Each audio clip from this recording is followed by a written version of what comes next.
It looks like it's not getting better. We're just going to roll with this. Ah, morning, folks. Phil Gallagher here of Thraben University fame. Today we are going to be playing with the green Stompy, or Dino Stompy as it's being called. This is very similar to the deck list that I played on the Legacy Premier League on Wednesday, and it was a lot of fun. So I want to run it back because I actually think the shell is good. I think the green Stompy decks fix some of the other current problems with Stompy decks. So number one, Stompy decks don't really have selection. You get that with Once Upon a Time. It helps to make your opening hands much better because Once Upon a Time represents a land, a threat, and also potentially a piece of mana acceleration. And I think that's very, very strong in this shell. So that's advantage one. You get a very powerful card selection card. In the early game, it helps to fix your opener. In the late game, it helps you find a threat.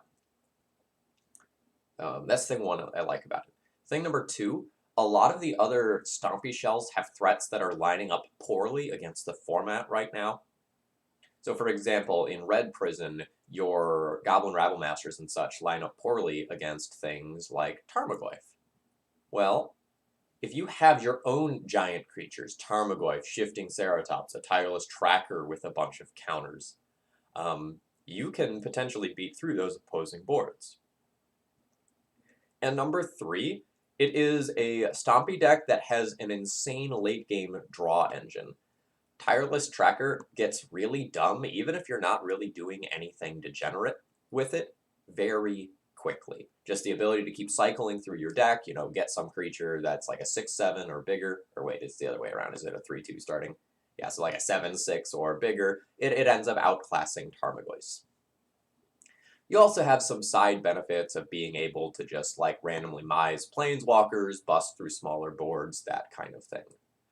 The version that I'm going to try today has cut some of the things that I think are less good for more copies of Once Upon a Time and Tireless Tracker. So I've trimmed my Ramunap Excavators and Chancellors to just get more high quality cards in, and I rounded it out by throwing a Managorger Hydra in the main deck, which I don't super like since it's vulnerable to Red and 6 for one turn, but otherwise I think along the lines of many of these other threats, it gets out of hand quickly. The other thing I like about this threat is that if you have things that put +1/+1 counters on them, like Scavenging Ooze and Managorger Hydra, if they get turned into Elks, you're keeping those counters, and so your Elks end up being a little bit bigger. I've added a lattice to the sideboard because I think it is just like correct to have that. I didn't realize I didn't have it when I initially submitted my deck list to the Legacy Premier League. Oops. The green Chancellor is Chancellor of the Tangle. You can reveal it from your opening hand to, you know what, I still have it. You can reveal this thing from your opening hand, and if you do, you add green mana to your mana pool at the beginning of your first main phase. So it's another piece of turn 1 ramp that then becomes something you can imprint on a Chrome Mox, or theoretically cast. So I think the downsides of this Stompy shell are that you require green a little more frequently than I'd like, and for some of the Shifting Ceratops turns, you'd actually like triple green, which is very awkward. So that's something I'm kind of concerned with in deck building, which is why I've added more copies of these things that are at 3 CMC and only require a single green. Number two, I think the Delver matchup is probably still going to be a little soft. Like, you're going to win plenty of games versus Delver, but I'm still, like, kind of worried about Oko, and I'm kind of worried about my opponent having Tarmogoyf, and I have Tarmogoyf, and they have Ren and 6, so their Tarmogoyfs effectively become better than mine. So I was looking at all sorts of things this morning, and then rather than submit them, I decided, hey, let's submit this. Let's see if I'm right about the Delver matchup being a problem before I try to make any actual changes.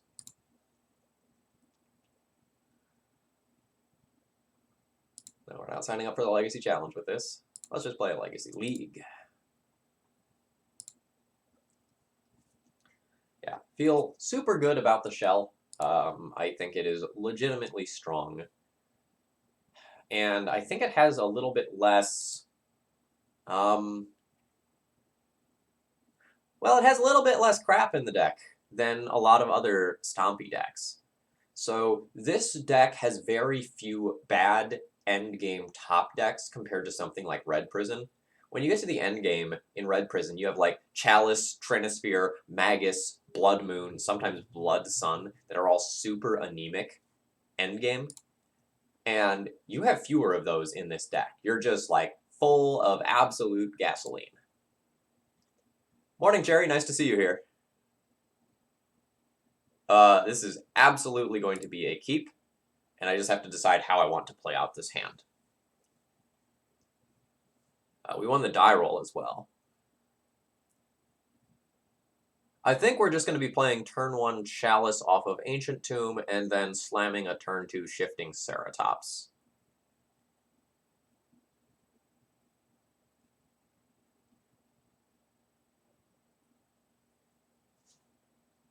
We could play this differently to not play our Ancient Tomb into a potential Wasteland, but I think we just jam.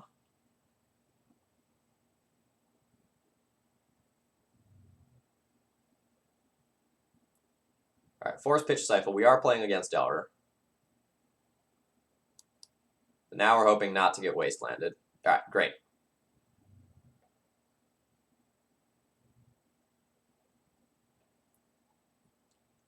Alright, your Delver is a respectable threat. Oh man, am I giving haste? I think I'm just giving haste and going.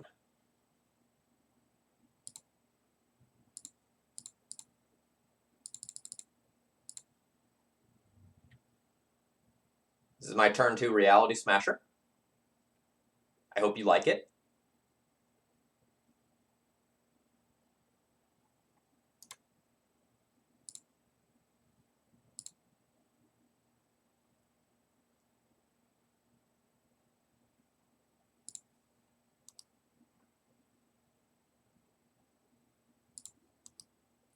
So the sweet thing is, like, we have a 3/4, potentially bigger if my opponent, like, ponders or something, Tarmogoyf coming down next turn as the follow-up as well.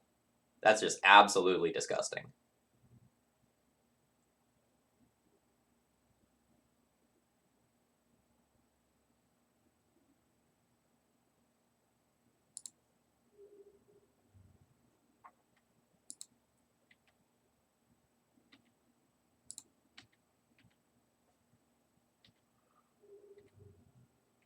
I'm going to play Tarmogoyf into Daze so that I can keep this Soul Land around for later if I don't just end this game in the next turn cycle or two. I do have a bunch of 4-drops if you take a look at my deck list.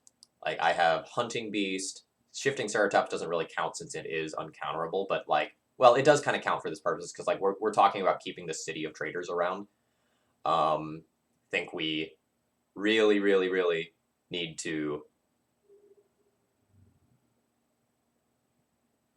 respect my lands when I can keep them around.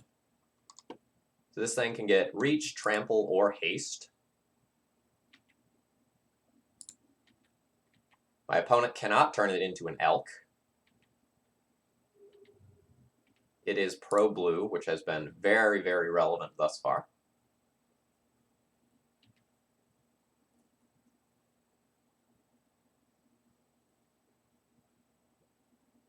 Alright, Lightning Bolt is a great draw for my opponent, assuming that they do have a red source.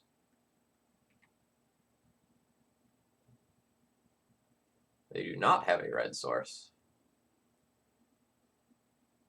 Oh, friend.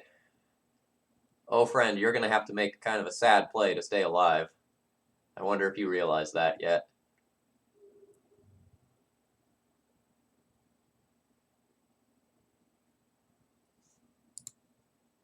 See? This has Sneaky Trample in the middle of its text.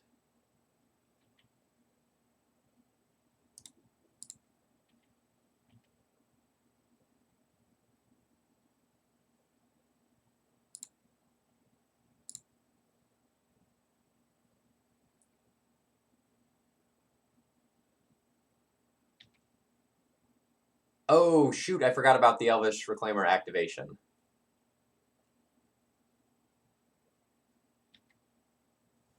I thought they're going to have to wasteland themselves in order to stay alive.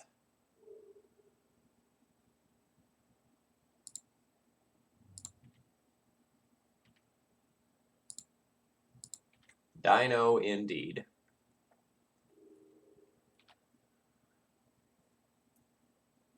So, opponent is going to need something like a Tarmogoyf to hold down the board here, and they do not have it. Turn 2 Dinosaur for the win, folks.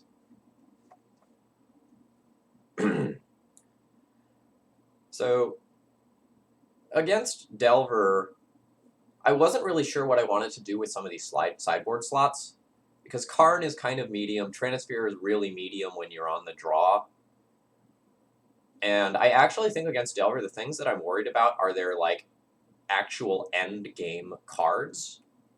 So my thought versus Delver was that I'd probably end up, like, trimming a Karn and some or all of my Trinispheres when I'm on the draw for these 5 cards right here.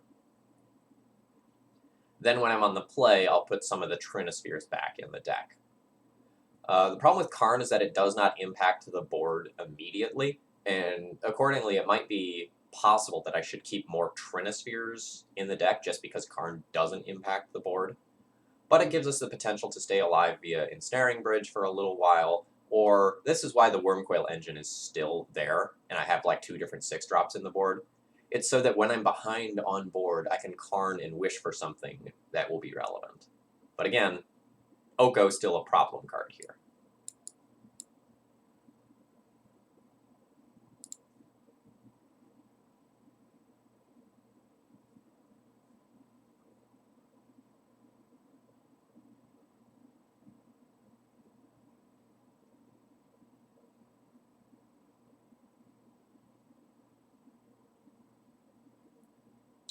This hand is probably going to be a keep.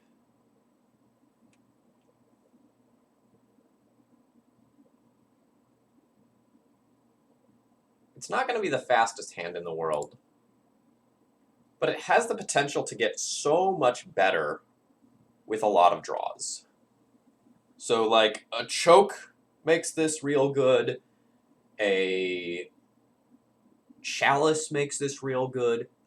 Basically, any spell that I could play on turn 1 or 2 is going to drastically increase the power level of this hand, and one of the things I'll be thinking about is how quickly do I need to accelerate into stuff with this hand.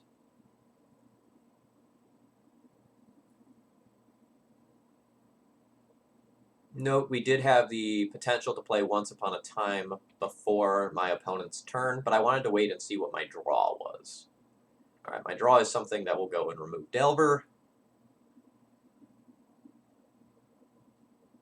I think I'm going to go ahead and expose Once Upon a Time to Daze, see if my opponent wants to bite on that. If they bite on it, it essentially sets them back a turn, and I'm totally fine with that.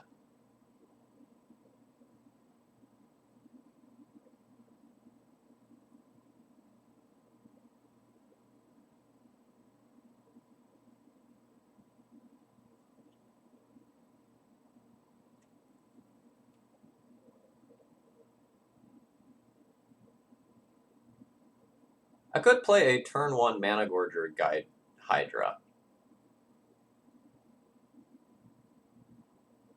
Dredge, I literally just explained that.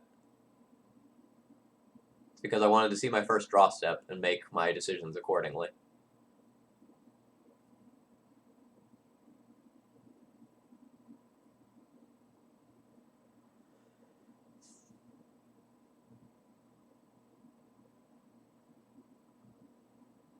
Mana Gorger Hydra is, like, super sick if they don't have Ren and 6. I'm going to take that.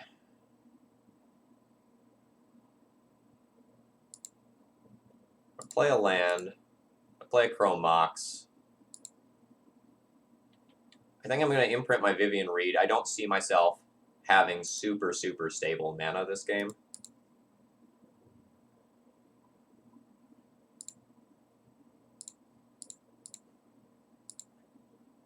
We'll play Mana Gorger Hydra into Daze. That way we can potentially play Tireless Tracker a little bit later on. with the ability to play a fetch land in the same turn.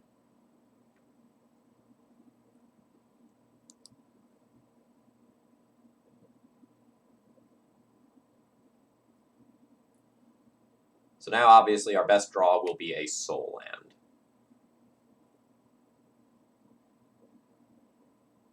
I'm not sure if I'd like Ancient Tomb or City of Traders more. But I think this is sort of a beggars can't be choosers situation.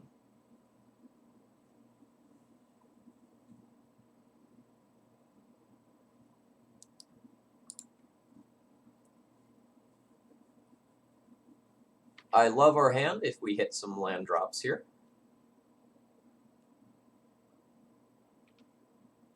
So that was probably what my opponent got off the Ponder, or they would have just let the Mana Gorger Hydra resolve.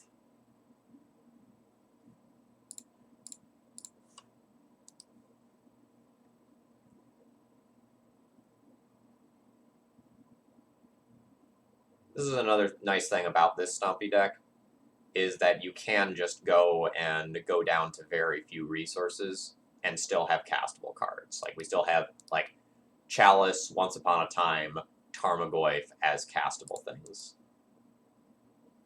My opponent had to pitch a Brainstorm there, which is actually very good for us. It means they can't just, like, convert Wrenn and 6's lands that it's returning into immediate cards. This I don't care too much about currently. Probably small misplay from my opponent. They could have fetched and then returned that land with Wrenn and 6 immediately. Oh, K-Fink, you're right. If they cast the Wrenn and 6, it grows the Hydra. I was so focused on the 1 toughness. Yeah. You're right.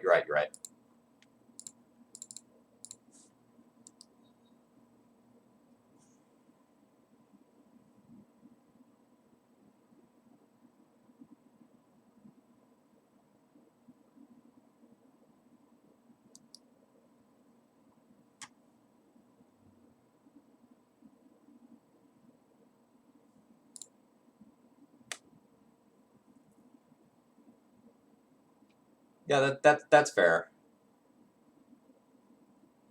But if this is the card that they capped, I don't know about that decision. I think I would take my +1 card and, like, bank it for a future Brainstorm. It's possible I'm wrong, and, like, the other card in their hand is what they kept. They play some bomb threat this turn. I'll see that.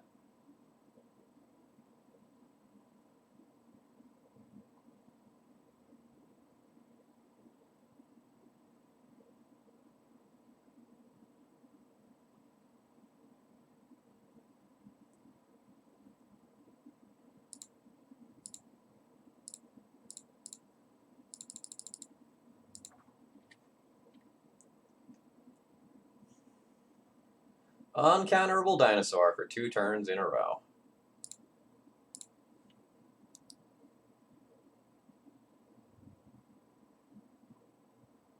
This would be a pretty funny stifle. Oh, no.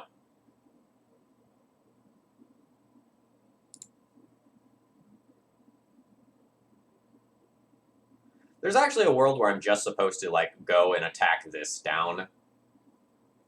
Like, I just attack them and ignore the Wrenn and 6, since I'm representing so much hasty damage over the next 2 turns. But I think since my card quality in hand is so high right now, I'm going to play as if we're going to grind out this game.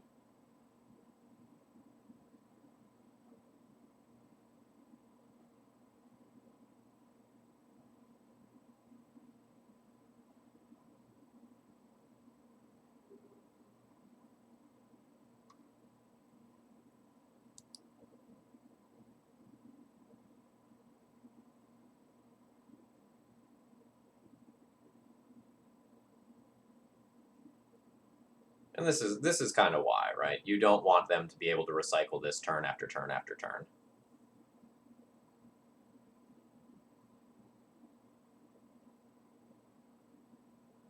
Good morning.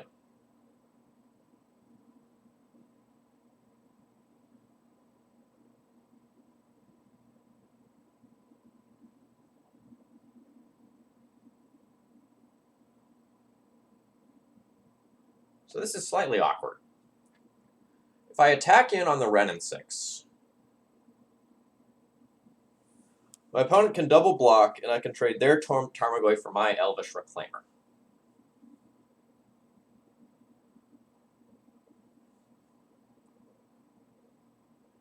And that means I get to keep that Renin 6 around.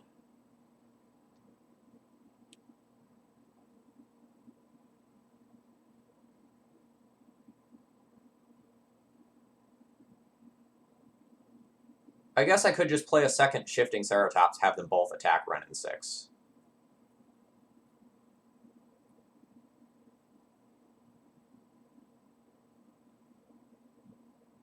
Yeah, that's I guess my line.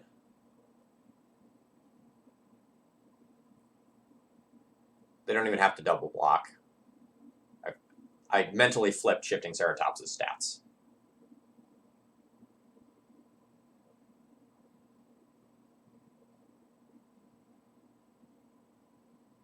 If they don't block and get a bigger Goyf, we'll deal with that problem via like a Karn or something.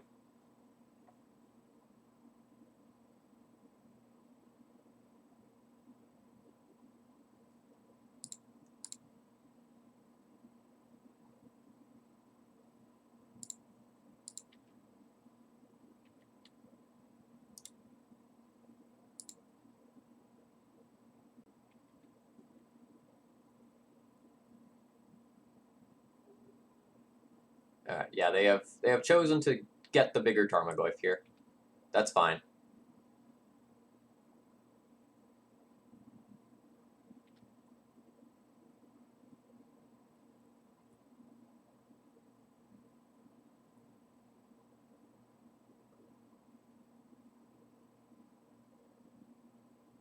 Yeah, I only have instant land creature in my graveyard, whereas my opponent has instant sorcery land planeswalker.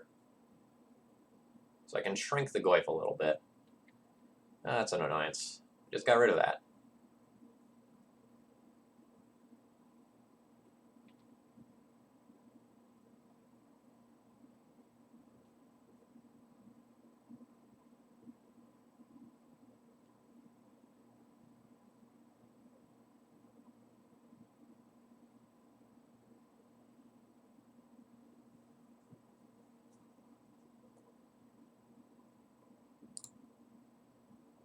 So I have instant land creature. The Tarmogoyfs will be 3/4s. Actually, they'll be 4/5s if I crypt them, because I'll put an artifact into the graveyard, and there's not an artifact there currently. So that play isn't quite as great as it looks.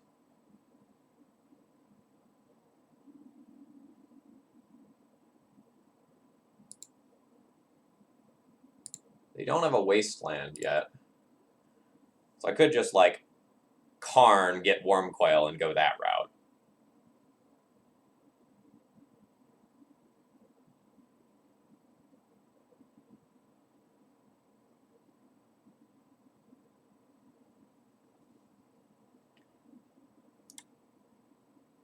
I guess the starting point is to see if the Karn resolves.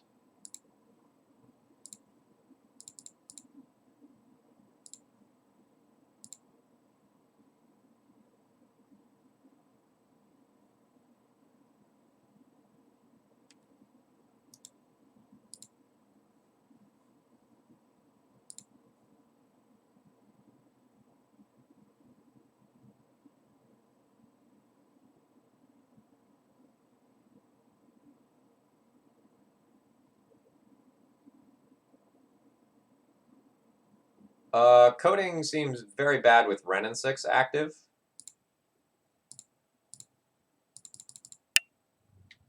So I think I'm going to start here.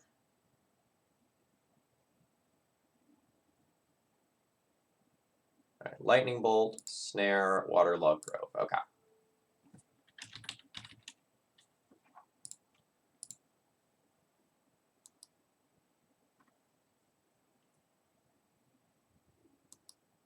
So these things can play defensive for a little while.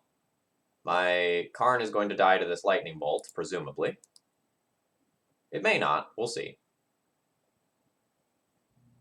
They may try to use it to just, like, take these off the table and let me keep the Karn.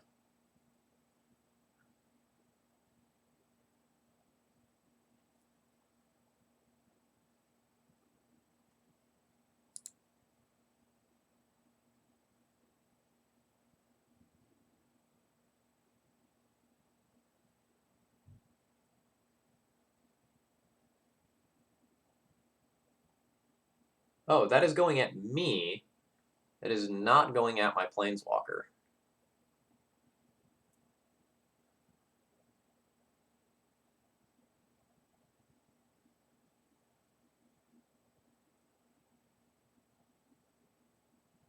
It is slightly awkward.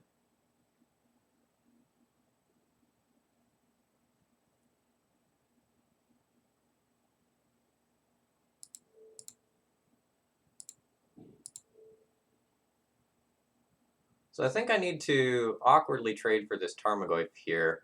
So this will take out Tarmogoyf and Lightning Bolt. So this is going to be a 2-for-2 trade, leaving them with a creature, and then I'm going to get a Wormcoil Engine.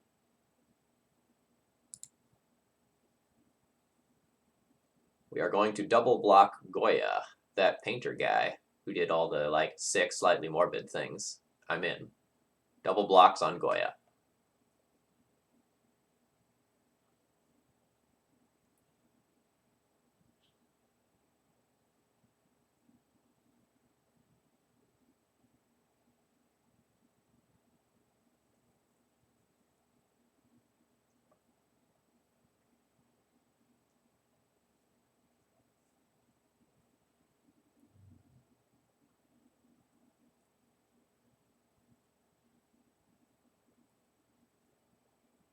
Dr. Bill, thank you very much for your continued support.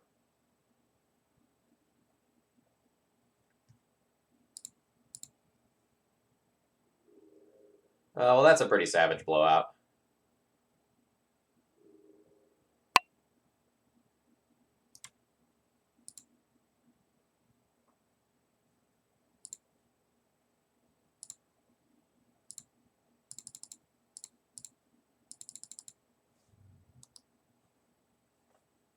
I don't think you can really...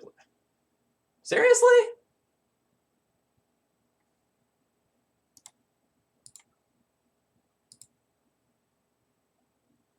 Talk about the perfects there.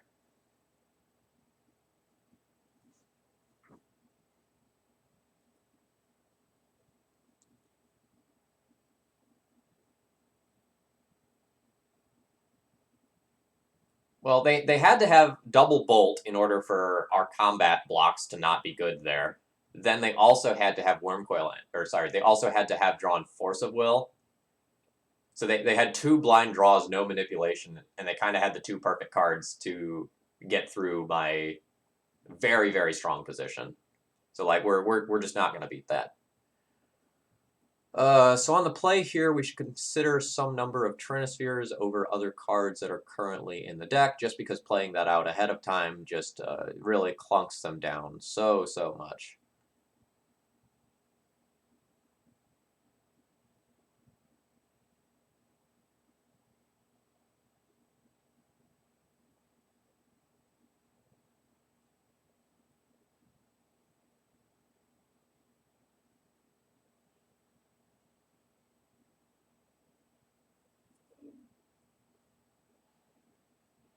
No, I don't think that's obvious. I think that is a sign that's saying, hey, I have a bolt and a couple of creatures here.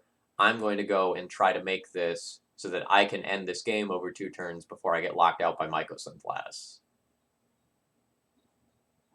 I think that was a potential representation of that scenario as well.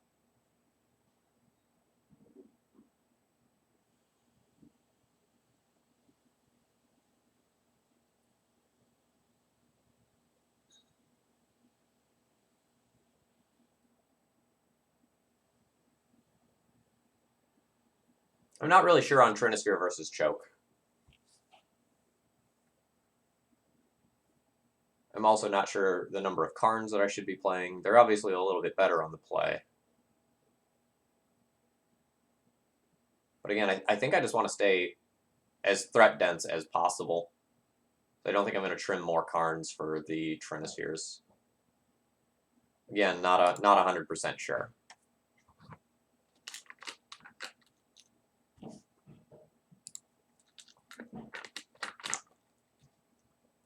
This hand is probably going to be very strong. We'll keep it. We're going to be a little soft to Wasteland, and we'll probably be finding just a regular old forest off this Once Upon a Time. And just going, like, potentially turn 1 just, like, play a Goyf off of Chrome Mox and Forest or something like that. But I think the potential to have this out as early as turn 2, or even turn 1 if I get a Spirit Guide off Once Upon a Time, is quite strong. Yeah, so we'll just take a Forest here.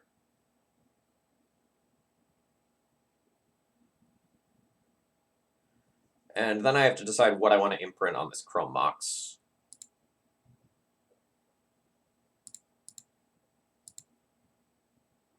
It's possible that I should just imprint the second Tarmogoyf here.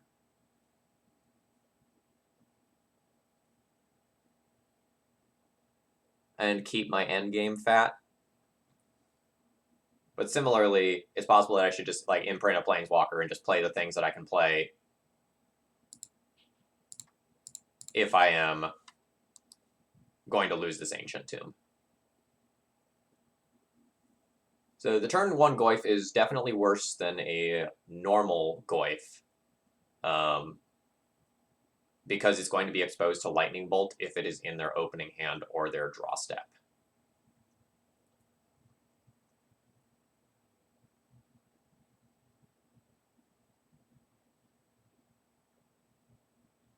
The matchup is Rug Delver.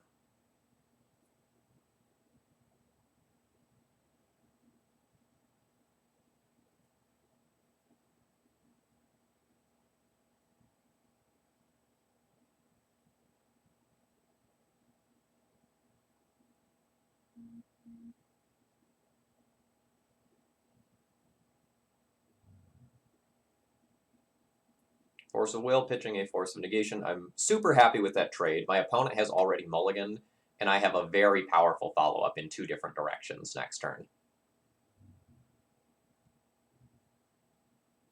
A nice end-step fetch there. Jerry Freeman, thank you very much for your support. It is very, very much appreciated. We are going to play the Uncounterable card this turn.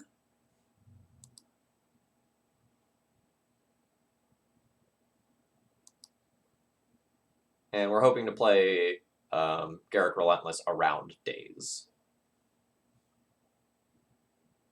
If we can't, we can't. Yeah. So we will be able to play that around Daze.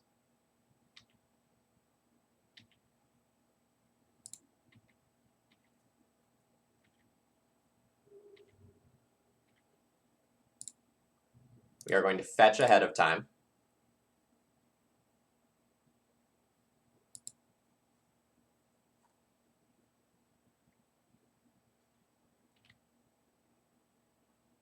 Okay, now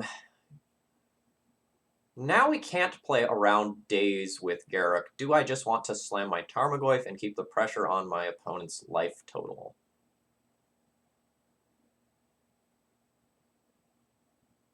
I think so.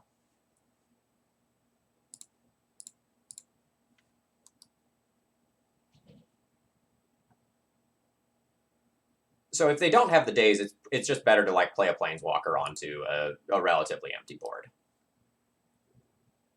But like might as well play around it.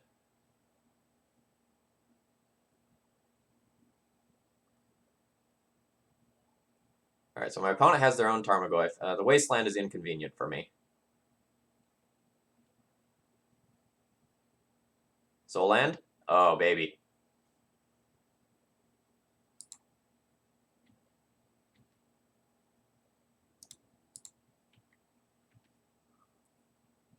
Well, our Goyf has better art than their Goyf. That's the primary difference right now. There's about to be another difference, though.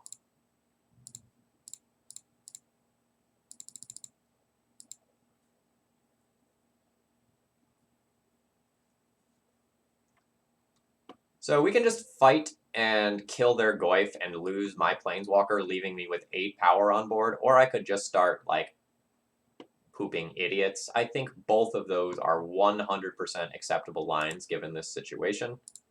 However, I will be killing their Tarmogoyf because this is going to put a Planeswalker onto the into the graveyard and grow my Goyf. And that, I think, matters a lot.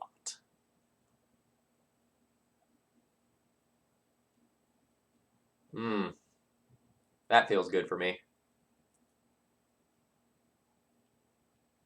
Yeah, that's still fine.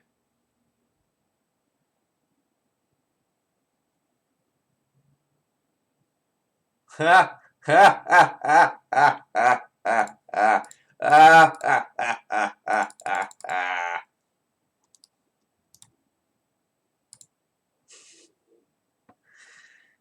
Guess the Delver matchup's fine.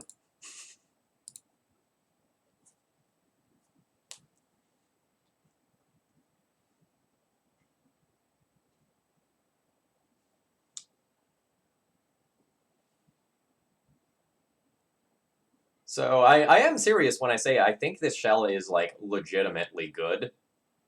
As you saw there, we have a lot of game. Like we have a ton of ways to go and interact with our opponent's stuff. We have very large threats, some of which are uncounterable. Literally haven't lost a match to Delver scoreboard. Yeah, I suppose that's true. I did play a league off stream with it, and I did lose a Delver match to Mental Misstep, but you know they're a great player, so you know that is what it is. But that match felt real hard for me.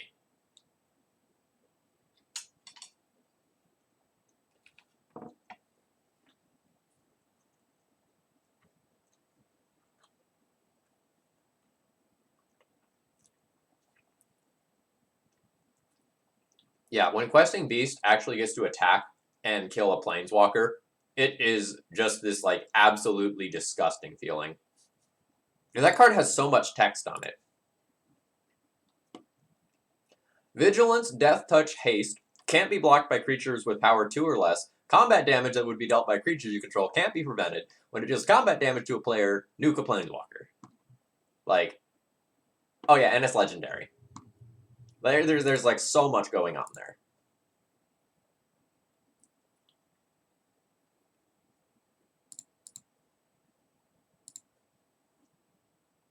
I recognize this person's name. I should know why. A D&T player?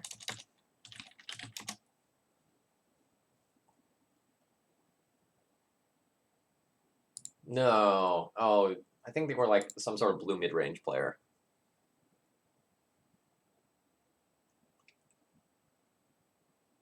No, I cannot turn one Garruk. I do not have a green card to imprint with Chrome Mox.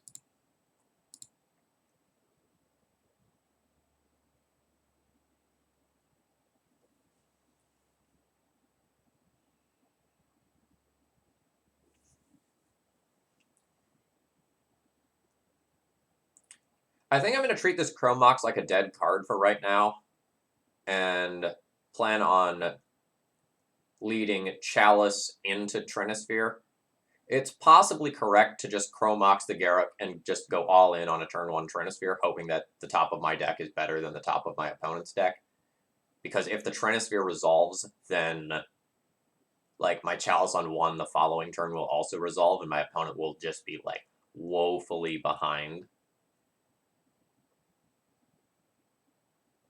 But if they have a Force of Will, like imprinting this Garruk is so bad. So I think I'm just going to Chalice them here.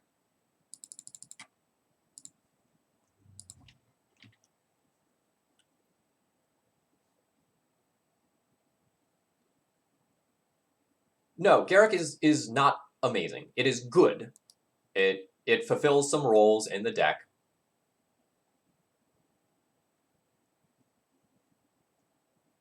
Nice.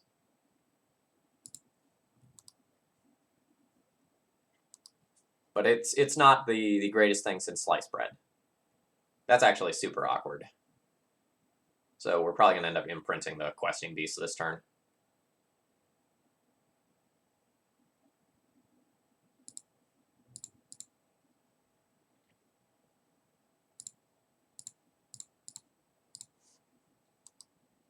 Oh, our Trinisphere has resolved. That will mean that our Planeswalker will resolve next turn as well. Oh man, opponent only has Caracas. Ah, opponent was a Death and Taxes player. My gut feeling was right.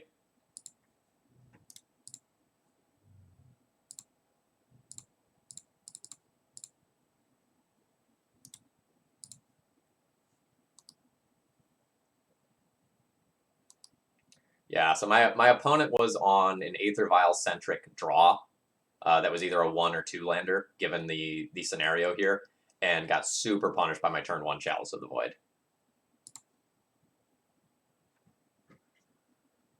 Okay, so Chalice and Trinisphere are going to be my mediocre cards in the matchup, but I really don't have things to board in for this matchup for the most part.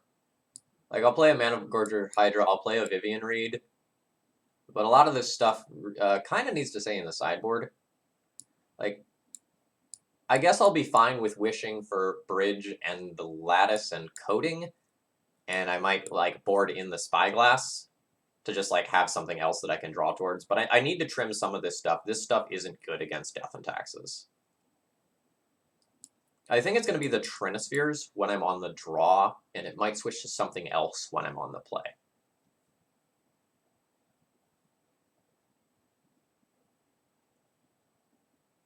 Was I on the play? I thought I was on the play. Yeah, I was on the play and did turn 1 Chalice. So they might have had it in their opener. Alright, so we leave ourselves Bridge, Lattice, Coating to wish for here. I'd really like to leave the Wormcoil in the sideboard, because wishing for that is sort of obnoxious. But I really don't want Trinispheres on the draw against the Aether Vial deck.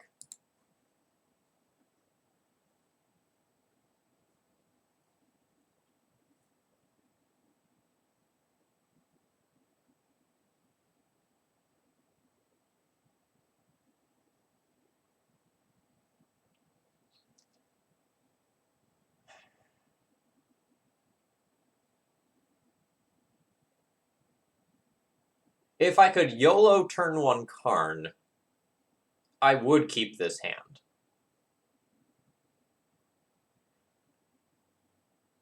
Because their best starts are going to be Aether Vial starts, and if I can cripple that while also crippling their equipment, I would be fine with that. But we're not going anywhere with this hand. I'm going to ship this one.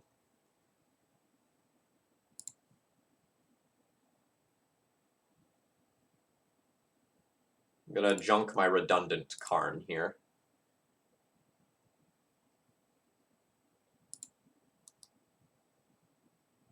Well, I would say Chalice on 1 is fine in the matchup. I wouldn't go so far as good. I don't know that I actually need to cast this yet, because I wouldn't use a Spirit Guide to say, like, accelerate here. So I'm just going to pass the turn. Once Upon a Time is an instant, so I can just cast it on my opponent's turn. I don't need to worry, like, I can respond to a Thalia.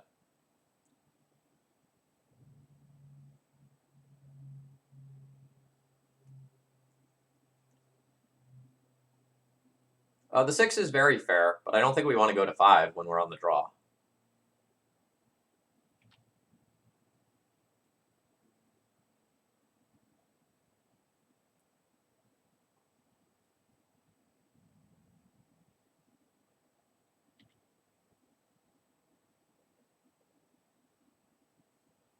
So again, we'll kind of continue to sandbag the Once Upon a Time for a little while. We don't need to play anything yet.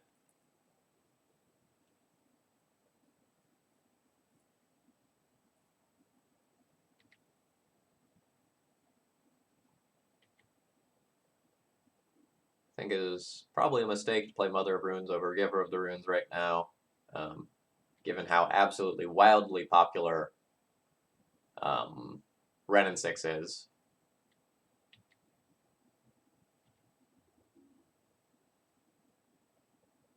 But here we are.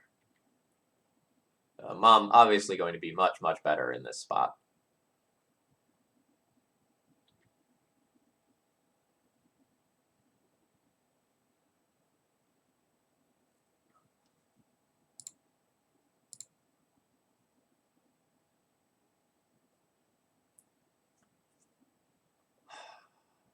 I think we'll just take the Ancient Tomb here.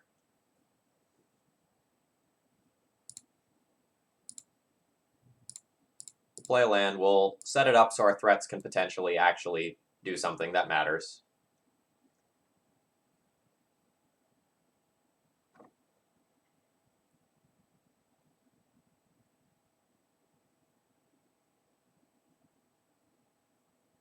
Neither one of us doing a very good job at putting cards in the graveyard, unfortunately. My Tarmogoyf will be tiny whenever I play it.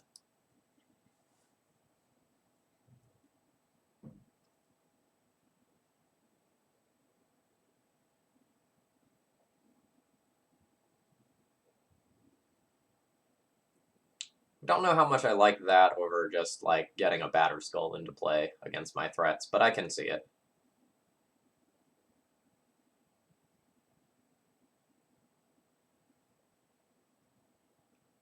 So I could go up to 6 mana this turn.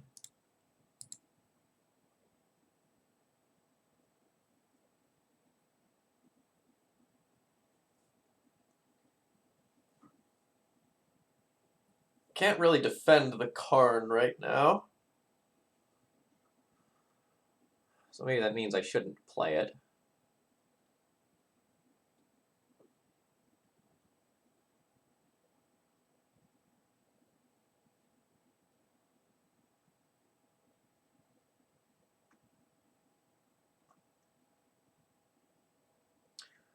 Well, Questing Beast isn't going to be that good. They have Caracas, and it's legendary.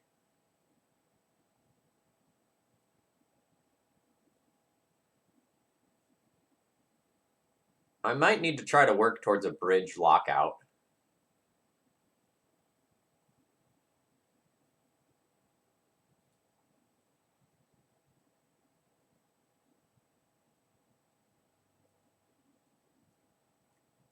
But one way or another, I'm going to need to dump a bunch of cards from my hand first.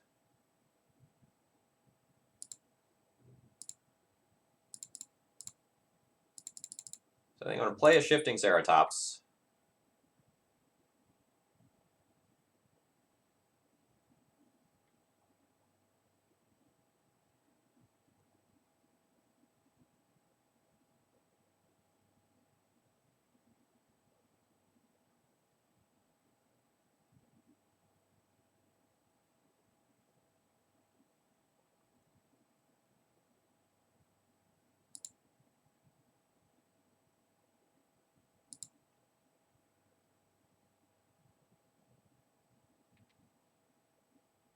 What I'm playing towards is a bridge lockout. I am very aware that this 1/2 Tarmogoyf does basically nothing on this board. So, like, you don't need to tell me that. I know. But if I'm going to play towards bridge lockout, I need to dump my hand because I'm likely to get wastelanded and or ported sometime in the next turn cycle. This is brutal.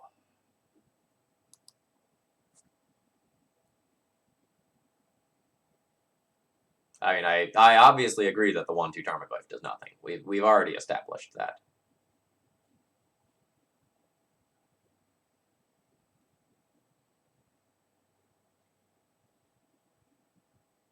Thankfully for me, my opponent made a misplay and wastelanded pre-combat instead of post-combat. If they did it post-combat, they could have shot and killed my Goyf.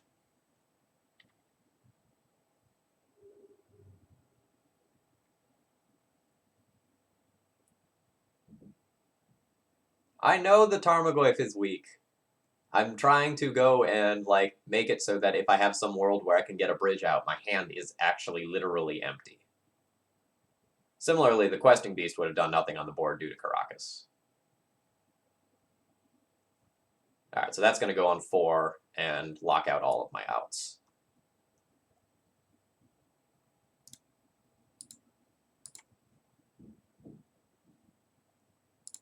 Alright, so kind of as we saw, we don't have a ton going on in terms of ways that we can interact with Death and Taxes.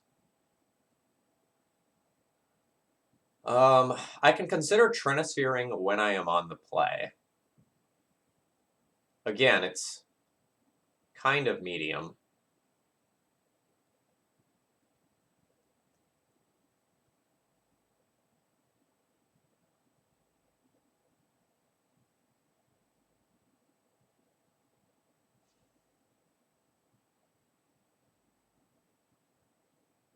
No, if I activate the dinosaur, they just get protection from green in response.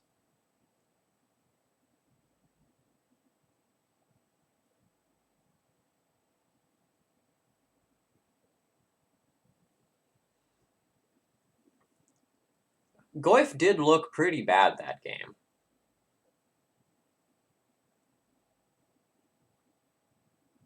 You're all forgetting the Mother of Runes. So I think Goyf is a fine card against D&T in a vacuum, but maybe here we're supposed to board out the Goyfs when we're on the play and play Trinispheres. It's going to leave me with a little more fat than I would like in this matchup, but like maybe this is where we're supposed to be. Or maybe when I'm on the play, I should respect the ability to have a threat in the sideboard, play like one random Tarmogoyf.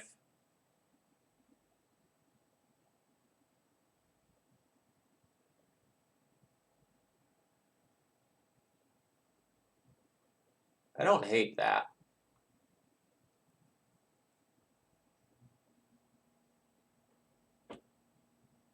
I'm not sure if I should do like more Goyf, less Trinisphere, because I certainly don't want to draw more than one Trinisphere. But if I draw it, I would like it to be in my opening hand. So there's some tension there.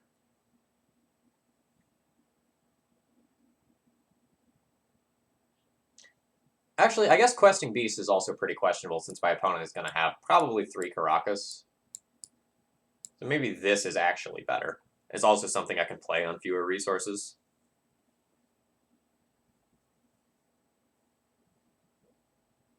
I think I've talked myself into this.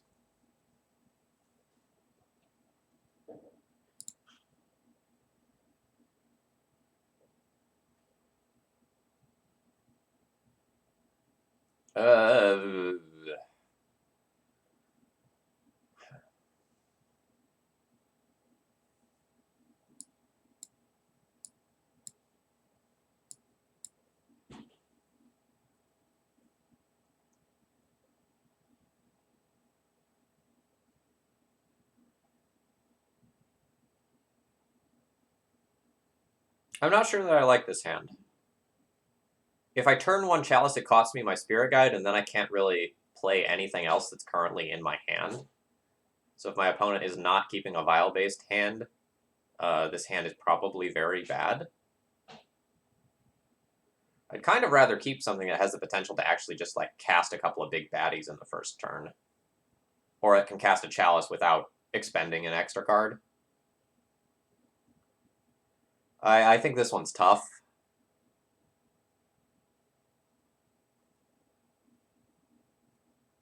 I'm going to go ahead and ship this, though. Yeah, this is kind of like the same hand from before, except I'm going to have more permanent mana sources.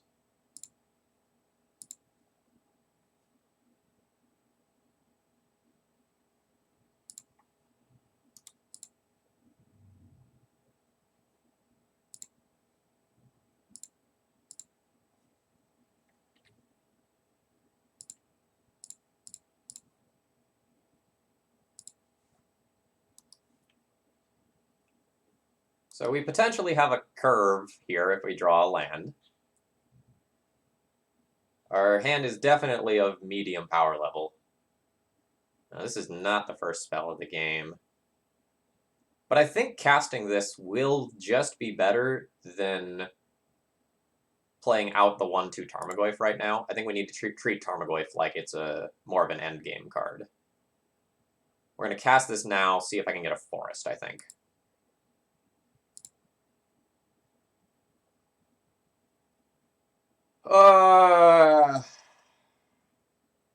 Why do you do this to me?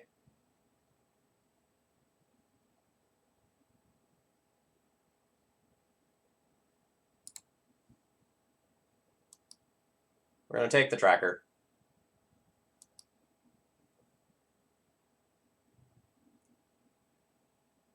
Yeah, this just getting Batter Skull is pretty rough for me.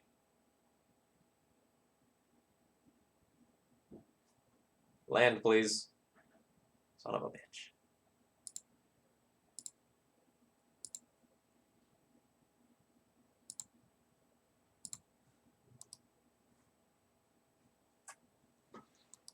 whiffing on that Once Upon a Time was potentially just game losing. We can still potentially get out of it, but it was very bad.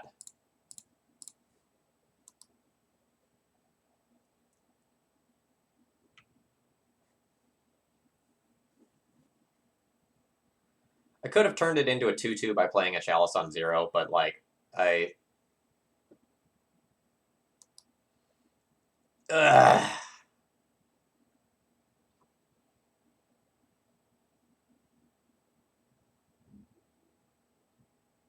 I mean, Managorger Hydra has seen vintage play for a while. It's a very good sideboard card. It's even seen main deck play sometimes.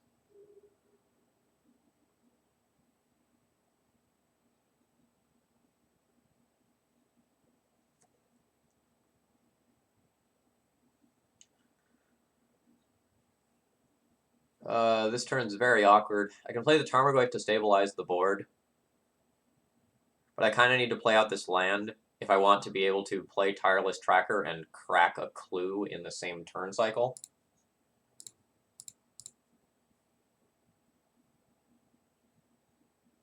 If this Goyf and my Chalice are both still around next turn, I will probably consider playing a Chalice of the Void on 2 rather than doing anything else.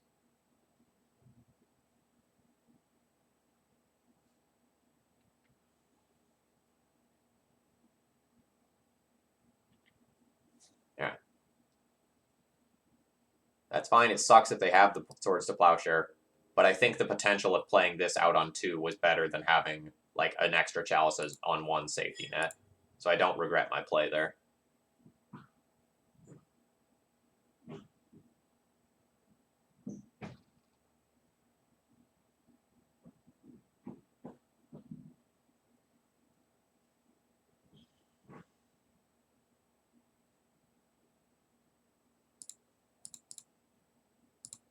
Unfortunately, given the huge tempo advantage that is in my opponent's favor, I think I have to play this, crack this here, to grow this out of range of the Sword of Fire and Ice trigger.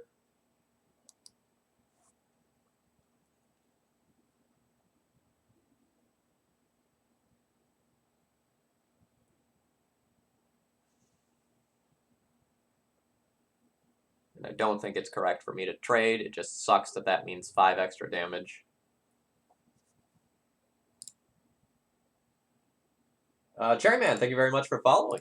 And as well for coming up with the initial deck list of this deck. It's so much fun. I mean, if that's the best stuff they got going on, I'm so ecstatic.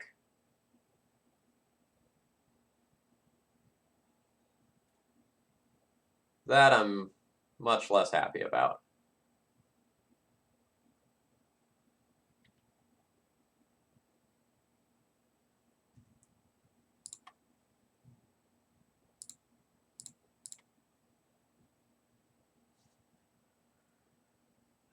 So this was kind of the fear, right?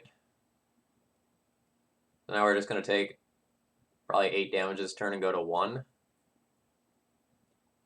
Lose the Tireless Tracker if I play it out.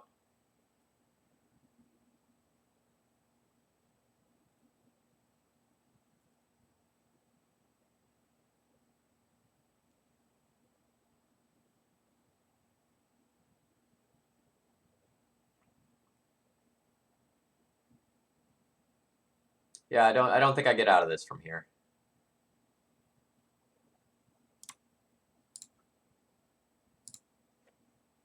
Womp womp. I mean, but looking at the deck list, we would have guessed that this deck had a very poor Death and Taxes matchup, right? Like, we basically don't have the ability to sideboard. We have a whole bunch of cards that are dead or weak for the matchup.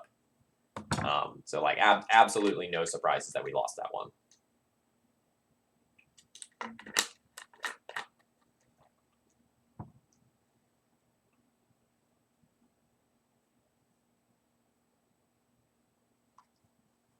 Good luck, you two. We will be keeping this hand. We'll kind of see how we're going to play it based on what my opponent is doing. But we have the the potential to do a lot of degenerate things very quickly. Alright, so we are playing with a Delver deck with a basic land. So maybe blue-red Delver would be my first guess. So I think the Chrome Mox is going to mean that I'm going to want to just like double imprint Spirit Guides. And just have rock solid mana this game.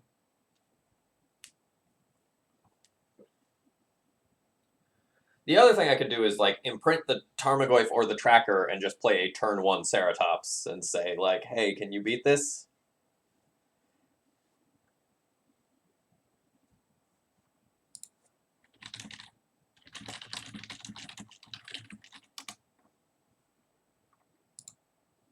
But I think that's too much YOLO. Belchmaster, you're fired again.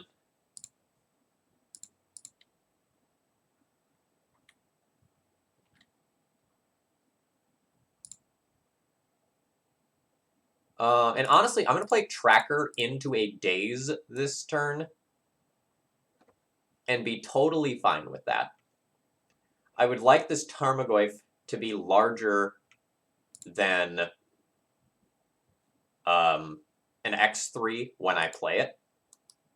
And since I have this Ceratops as something that I'm going to want to do when I hit 4 mana anyway, I think this is better. Alright, so we do know that they have the Bolt now. So super happy that I played the Goyf around the Bolt.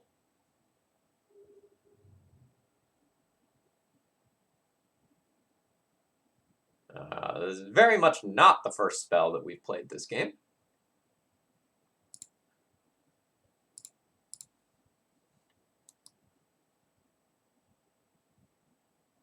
So on a turn where we like miss a land drop and we can't play something, we'll play the Once Upon a Time. Totally happy to have that as a piece of selection.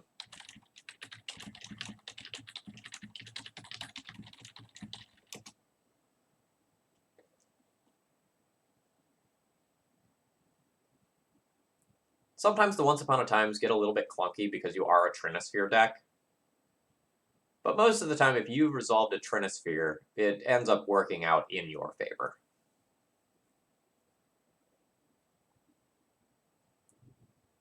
Oh, okay, so it is Grixis Delver instead. That part I like a little bit less because it means like my Shifting Ceratops can get like Fatal pushed, and we have Thoughtseize to worry about for the stuff that sits in my hand too.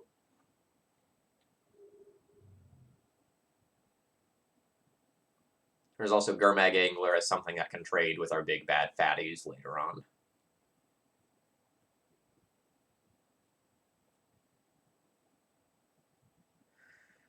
I mean, yes.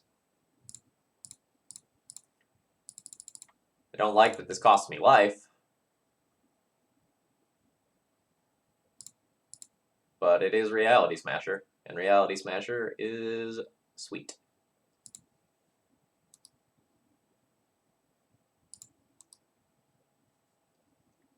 There are worlds where we're going to end up holding this back to trade it with Delver, but I think I'm okay with taking an attack this turn.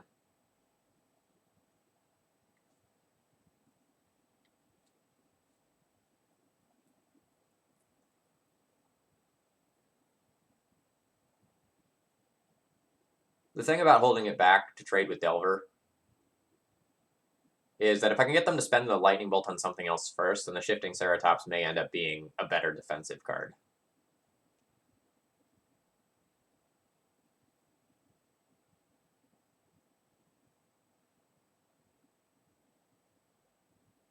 This is awkward.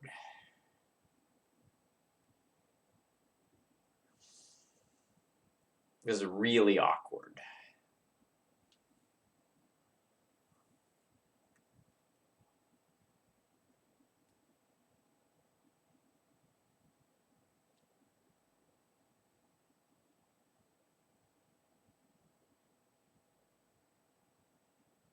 I think the board is too close to even for me to cast this Trinisphere off of just these 3 lands and be totally fine with it. I think I need to Once Upon a Time first and see what happens with this. Another shifting Ceratops. Well, I'm absolutely not going to say no to that. So we're going to take that. I am not going to... Where am I?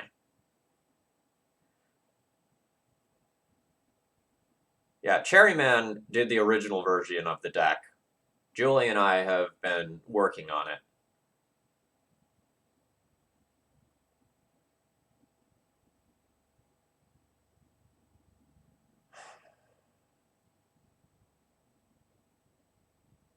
If I attack and put my opponent to 9, I'll go to 7.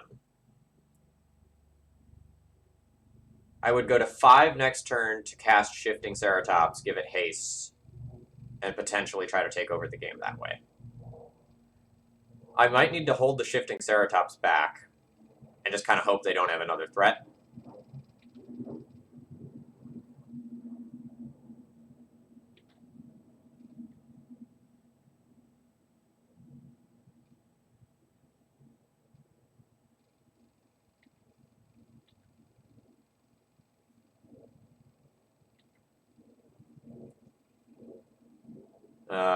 Sequencing thing, I don't think I like casting that Brainstorm before... Sorry, I don't think I like casting the Brainstorm after the Lightning Bolt. You have yourself the greatest flexibility with your Brainstorms.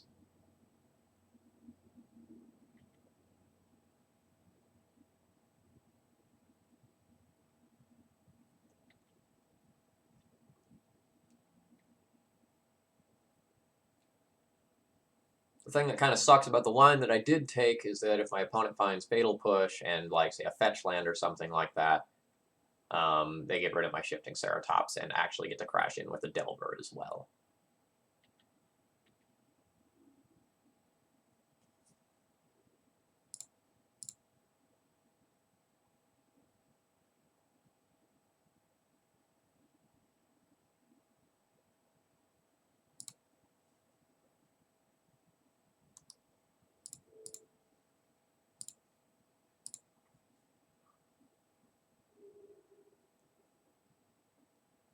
Holy crap, I also have protection from blue. I totally forgot about that side of things.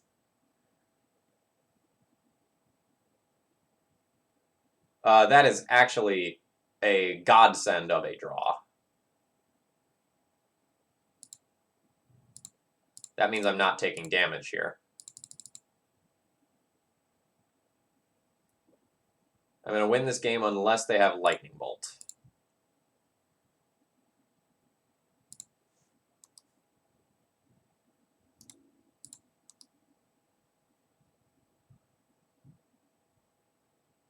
Don't bolt me, bro.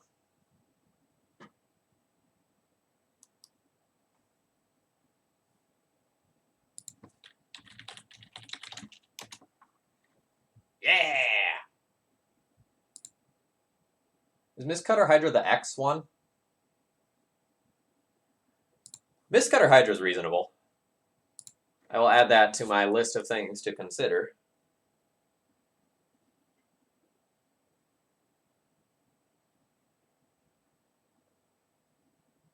Most Cutter Hydra, good enough. Autocorrect, good enough.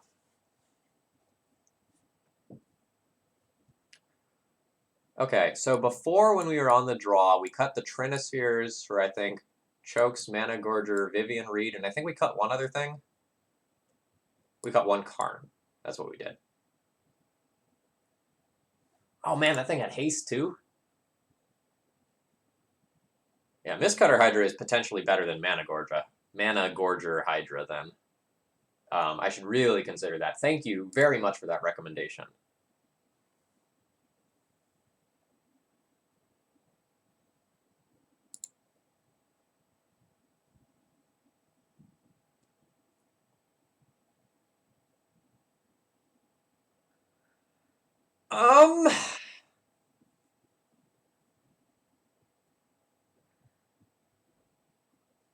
I don't know about this one. This hand is very, very fair.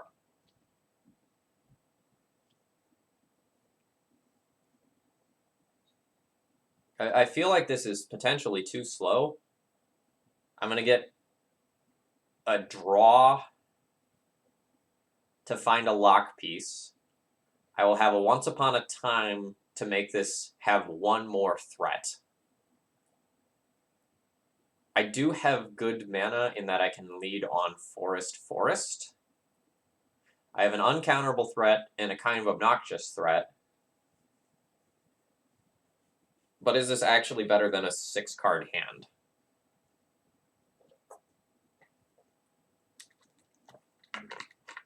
As of right now, I have a curve of turn 2 Once Upon a Time, turn 3 Hydra, turn 4 Ceratops. That's not the worst.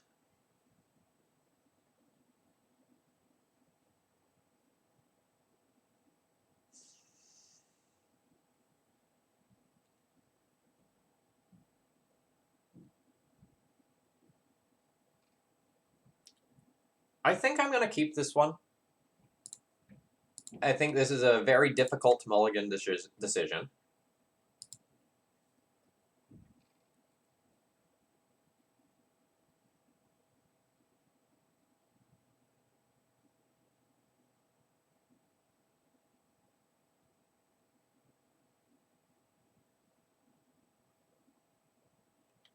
I will upkeep this Once Upon a Time. I don't want to get this one dazed. A Spirit Guide? Spirit Guide means that I could turn 1 Mana Gorger Hydra.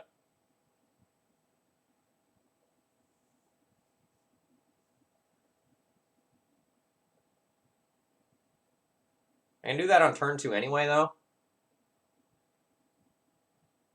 If I take a Spirit Guide, I can turn 2 Shifting Ceratops. That's interesting. I can also just take the Tarmogoyf and just play turn 2 Tarmogoyf into turn 3 Shifting Ceratops.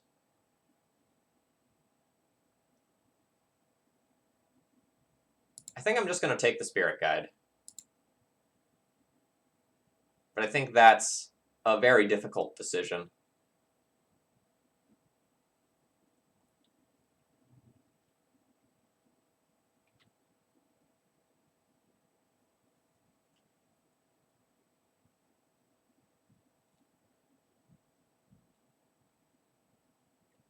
Yeah, Chalice would be a sick draw. I'd also consider YOLOing a choke.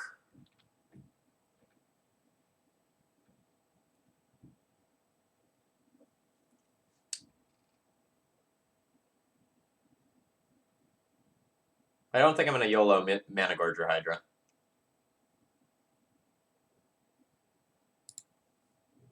I am going to just, like, fetch and play around a Stifle, though. I don't think my opponent's going to have Stifle, but, you know, good habits.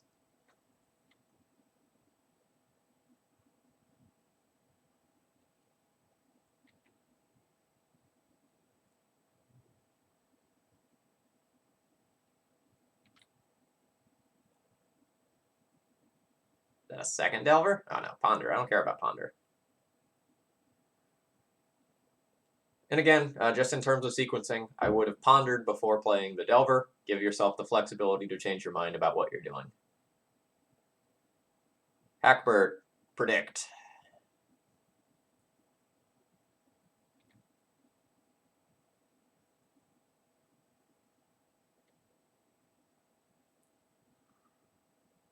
Oh. Oh, man.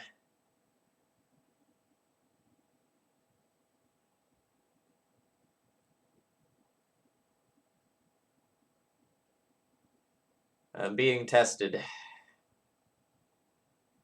I think I need to play the Ceratops. But, like, being able to play Choke through Days is disgustingly good.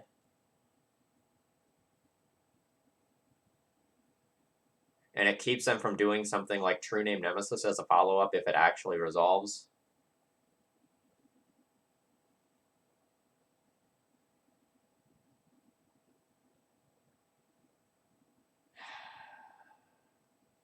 I think I'm supposed to choke.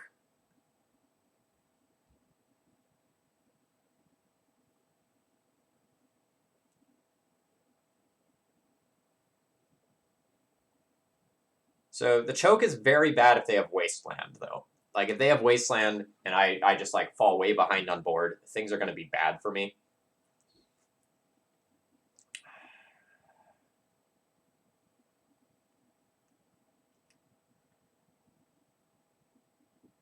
If they... So Force of Will and Force of Negation. I have 5 cards that they care about.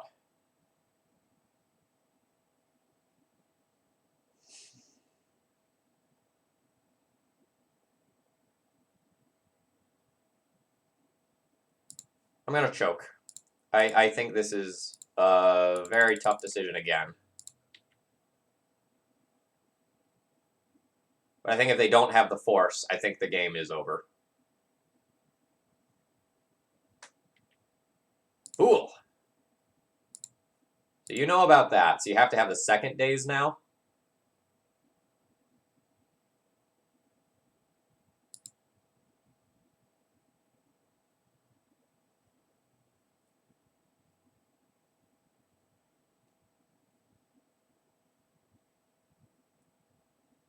All right, they do have the second days. So that one you get. We have an incredible tempo swing in our advantage now, though. This Delver is going to flip. They set it up with Ponder. Flipping to a Fatal Push, which is awkward for me if they do have a fetch land. They do have a fetch land.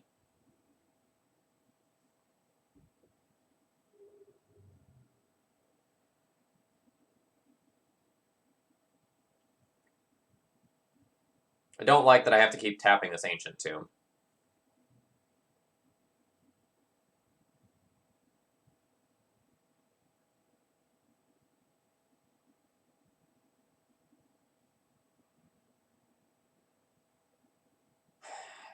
No, I think I need to let them have a Ceratops.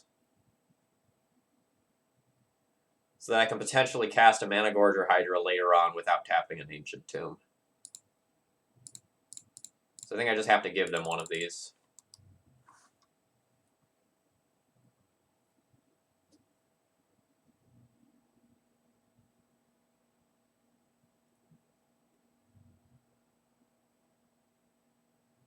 So Fatal Push trades for this. Then I can play a second one and use it defensively. I'm going to be at like 6, though, by the time that all happens.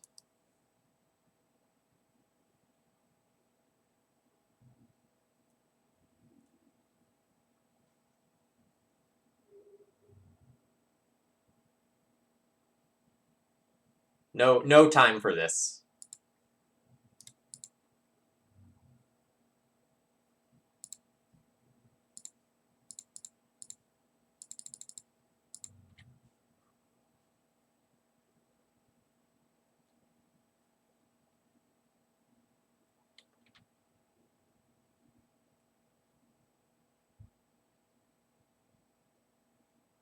Our position becomes okay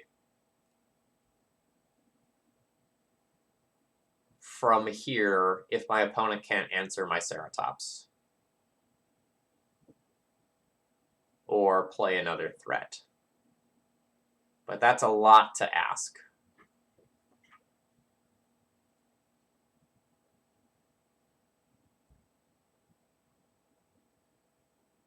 I absolutely do not think that I can afford to tap that Ancient Tomb and do something that does not trade with Delver. My life total is very precious here.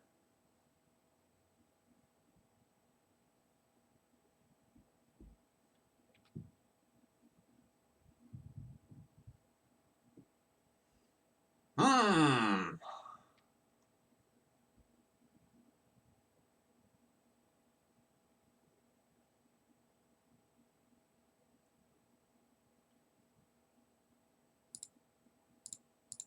Four life is not 3 life, and my opponent has used 2 dazes already. Don't have the third, please. All right. All right. They did not have the third. But I think I'm dead. Not actually, but effectively.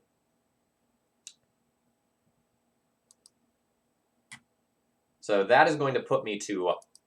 So this Delver attack puts me to 1, shutting this off as a mana source. If they attack with the Engineer, I do have to trade it for the Ceratops, leaving me with nothing that beats the Delver.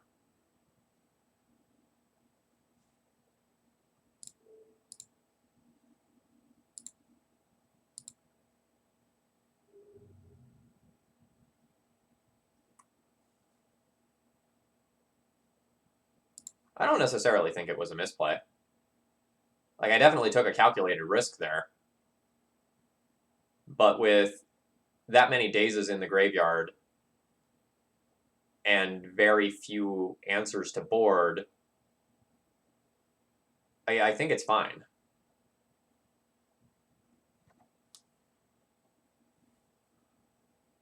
So when I'm on the play, I can again consider some number of Trinispheres.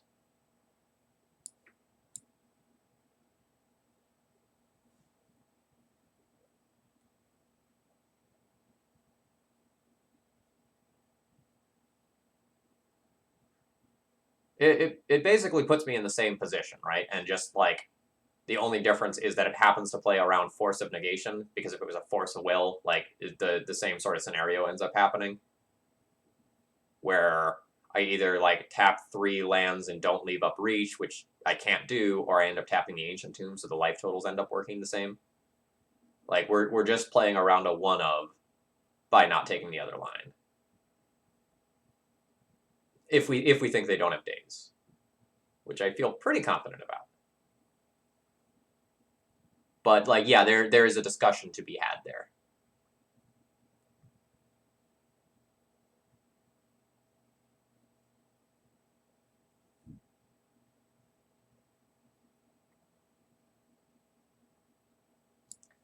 So I think I like junking a Karn.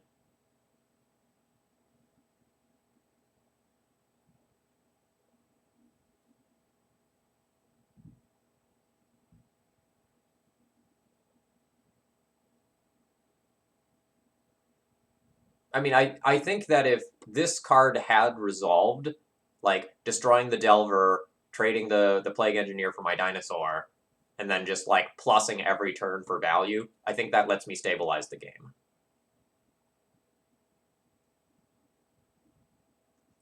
Still not sure on this whole like Trinisphere versus Choke thing versus Delver. I don't have the reps to know for sure like what I want to be doing. I think I was cutting a pair of those before to play 3 Trinispheres. Was that what I was doing? So I have 10 lock pieces when I'm on the play.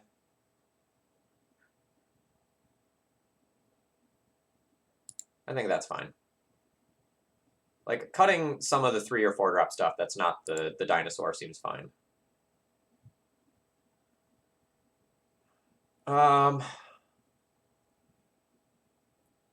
This hand is just, I'm going to play a couple of Tarmogoyfs.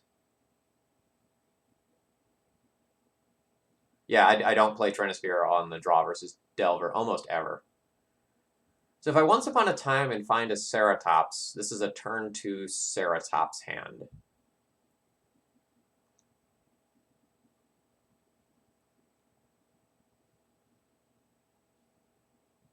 I would really like to have a lock piece in my opener, but this opener might be good enough that I just want to keep it. I'm going to get land and instant in the graveyard immediately.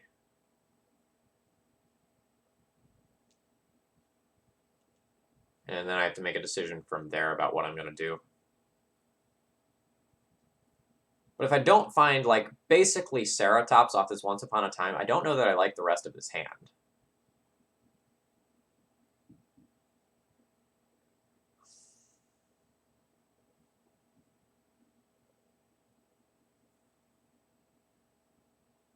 I think I ship this one. But I think it's close.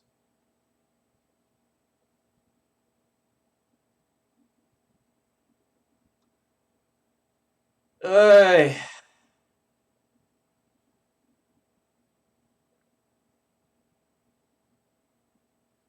This hand is a wasteland away from being a loss.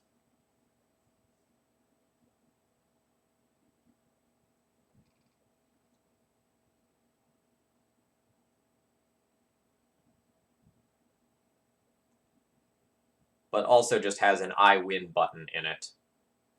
And kind of two different I win buttons. I'm going to keep this one, throw back my dinosaur, and then figure out what I want to do with life. I got him. I didn't want him like this.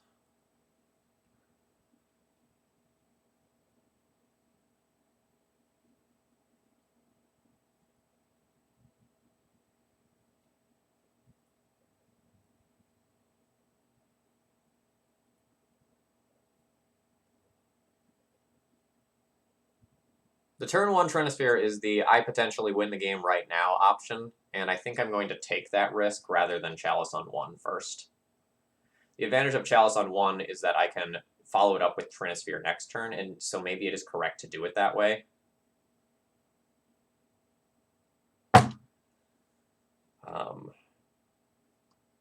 No, I'm gonna save my Spirit Guide.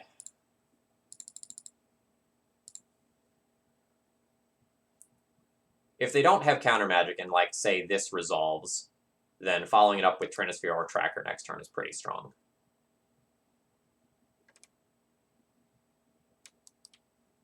Keeping the Spirit Guide also means that if I get Wastelanded, I can potentially just, like, get out of it given resources. Oh, wow.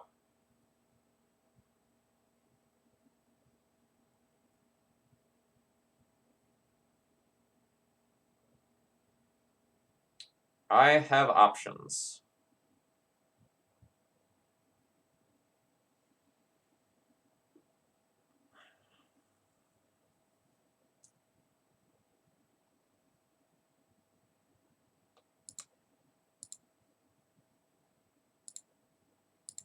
I'm going to play Choke here.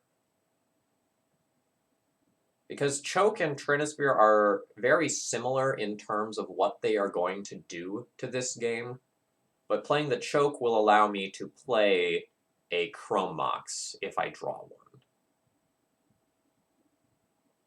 which I think is important.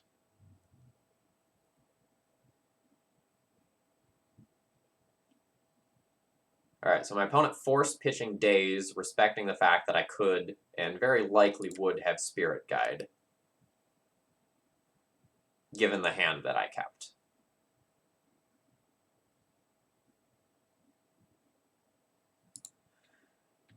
Alright, now life is awkward. My play, if I get to make one, will be casting Managorger Hydra over Tireless Tracker.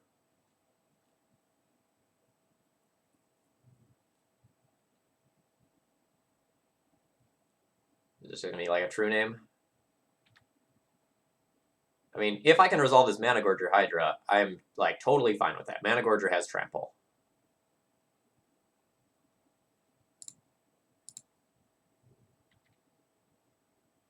If this gets, like, dazed or forced here, though, I am in a world of hurt.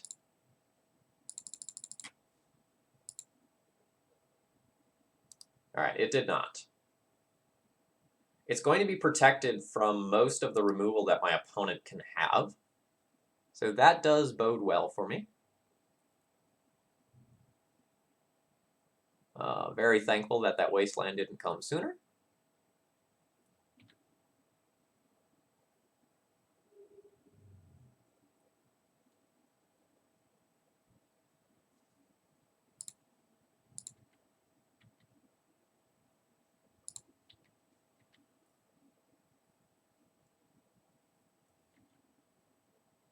Hey JD, welcome.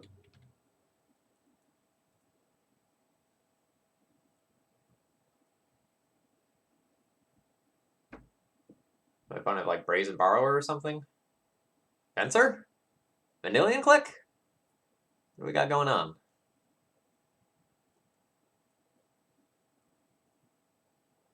Alright, it is just hard casting a Brazen Borrower. So my opponent is going to attempt to clock me before my spells become relevant.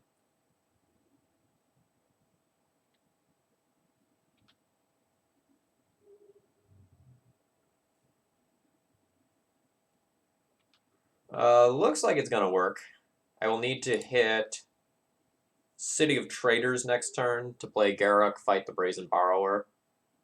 Otherwise, I'm done.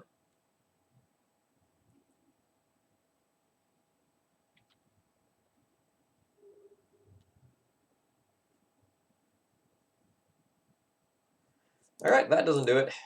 GG's.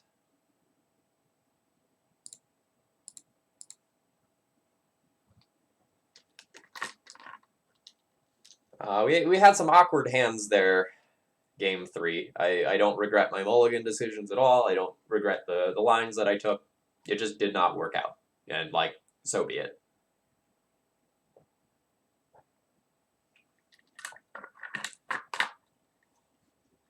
I do still think the shell is great. We'll continue to mess around with it, no doubts. And I hope you're seeing the power level of this deck.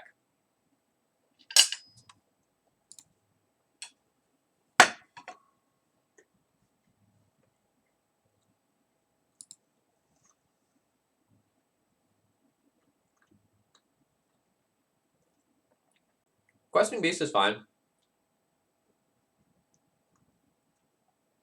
It does some disgusting things when it's at its peak. Man, if like one of these dinosaurs was a second land, I would snap keep this. Keep?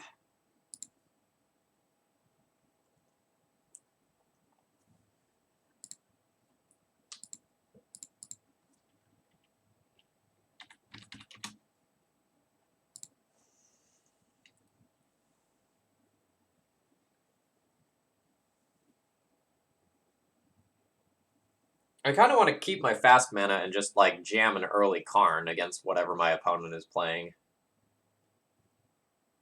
But having double Tarmogoyf is pretty sick, too. So I think we're just going to try to play this one nice and fair.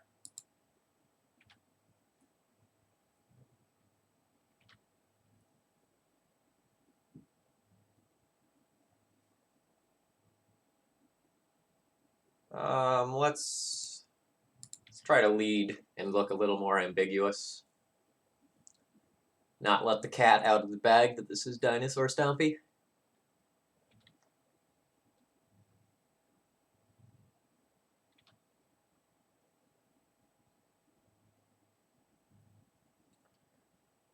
So if this is Delver, it's just, like, probably correct to play a Tarmogoyf. If this isn't something like Delver and it's something like Storm, it's just correct to jam the Trinosphere.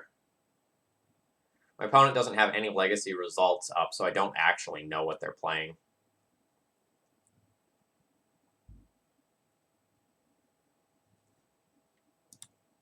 Let's see if we get stifled first. We did not get stifled.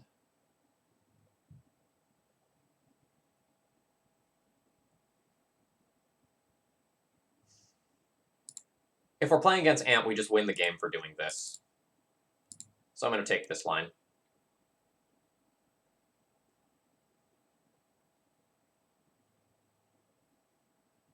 If we are playing against some sort of Delver or a control deck, this does probably require an answer. But if we're playing against a Delver deck and they don't have any pressure available, like just sticking this and having like 3 forests to follow up with Tarmogoyfs is pretty good.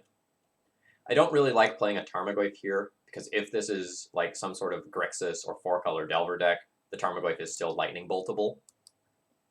So I think the upside of this play is worth it. Still unclear what exactly our opponent is doing. They still might be Storm.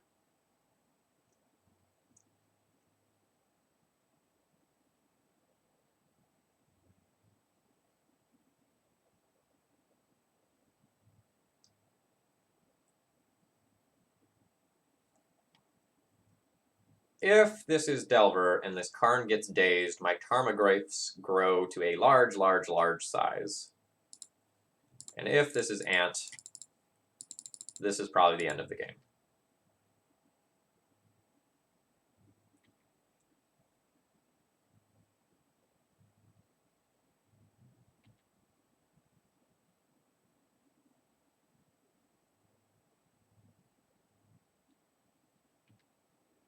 Alright, so we are playing against some sort of fair deck. Probably Delver. Into the Story? Costs 3 less to cast if an opponent has 7 or more cards in their graveyard. Draw 4 cards. Hold up. So this is just at its upside, a 4-mana draw 4. I mean, I guess that's not nothing. But that card is uncastable for a huge portion of the game. I don't know about that. I guess that's doing a weird Treasure Cruise impression.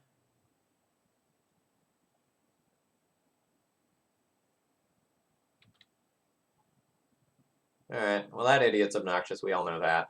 That's old news.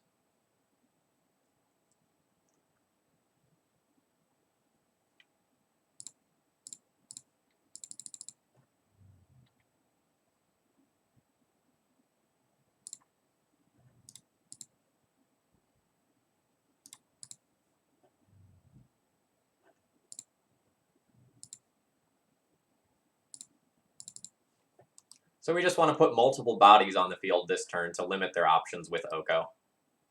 Like, if they elk one of these, so be it. Like, it's still a body, right? That's still super relevant. And as is, I can still represent lethal on Oko if they don't have another follow-up play.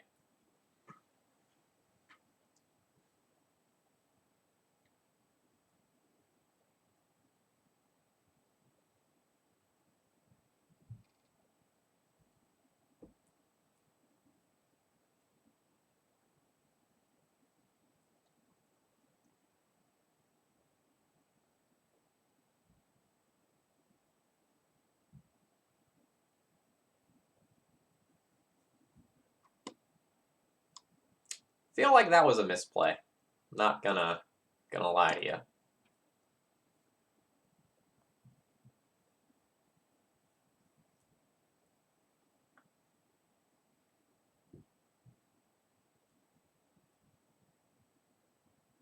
So I can Once Upon a Time and Tarmogoyf this turn. I will probably do... Let's get an attack on the Oko first.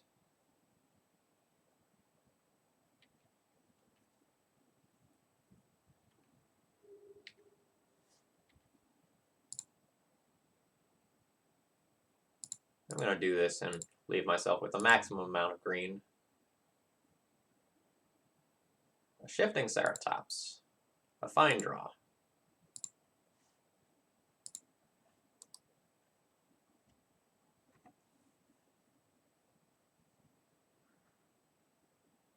So I'm going to hope that my opponent just continues to elk my stuff rather than, like, knowing that they actually can swap it.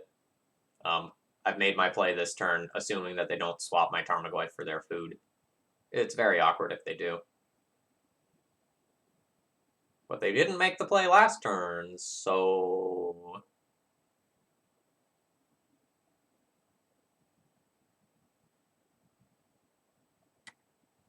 I thought it was converting mana cost. Is it not converting mana cost?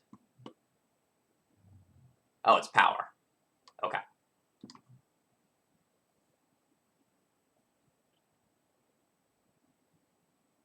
With the decks that I'm playing, those two things tend to be about the same thing.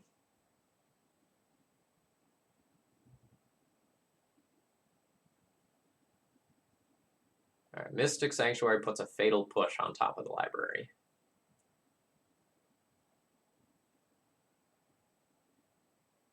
Okay, Jace the Mind Sculptor comes to play as well.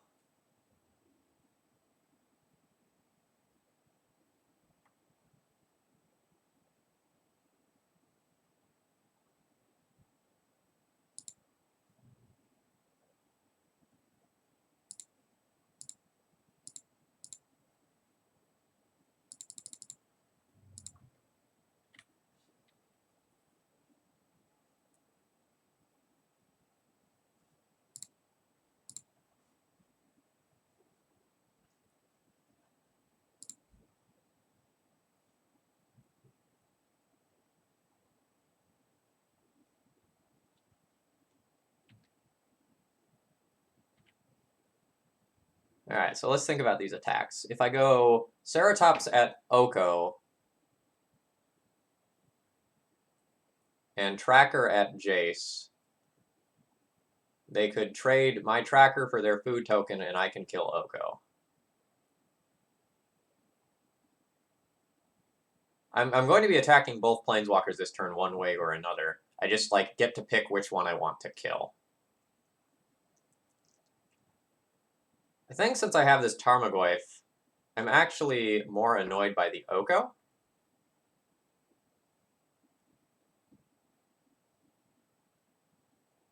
Well, I guess my opponent is going to kind of get to pick which one they're going to save. I'm going to attack Tracker at Jace. I'm going to attack this Ceratops at Oko. If my opponent blocks the Ceratops to try and save Oko, I can trample some damage over.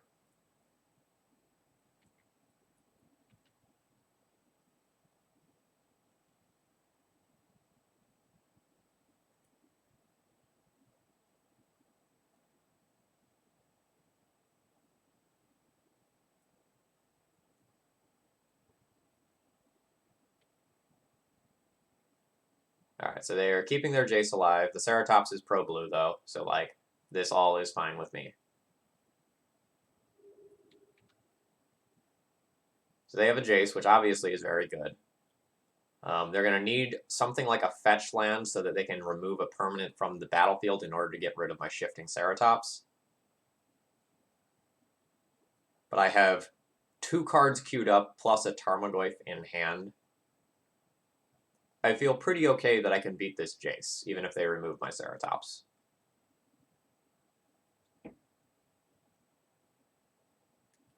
I have dealt a lot of damage to myself, though, so I do need to be aware that my opponent could turn the corner pretty easily.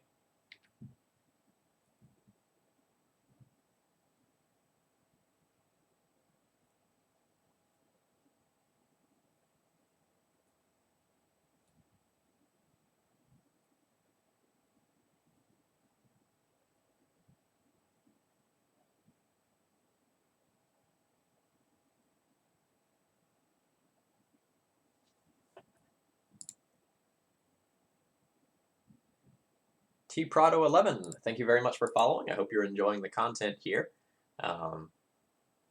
This is certainly a Stompy deck with more decisions than normal, that's for sure. And I like that about that. Usually with Stompy decks, your most important decisions are all hyper-compressed into the first 2 turns of the game.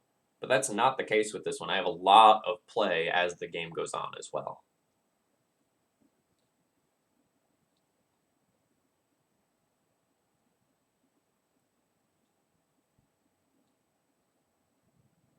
Opponent apparently has a rough brainstorm over there.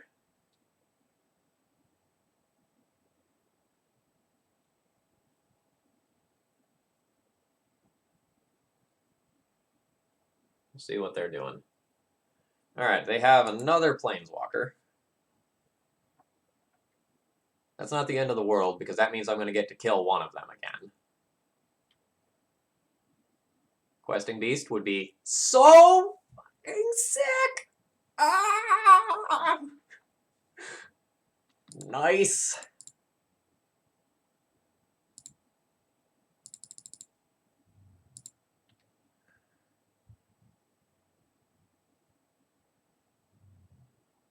Boo!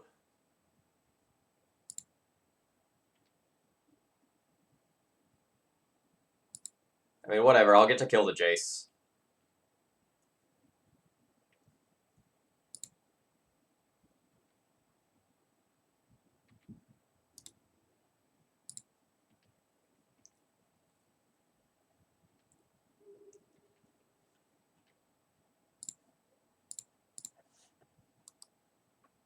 A 3/3 Elk, actually not too bad on this board, right? I'm going to hope that they missed the Tarmogoyf steal line again.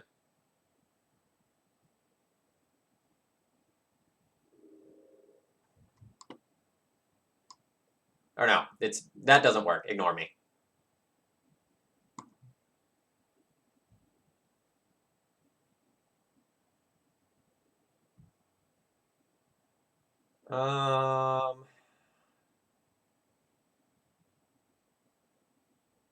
I think I want to crack this clue using Ancient Tomb. Even though it hurts me, I want to leave up as much green as possible for Ceratops reasons.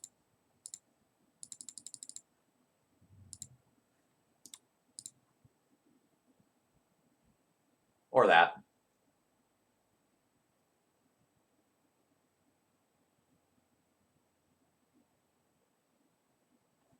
So now let's take this moment to just attack the Oko.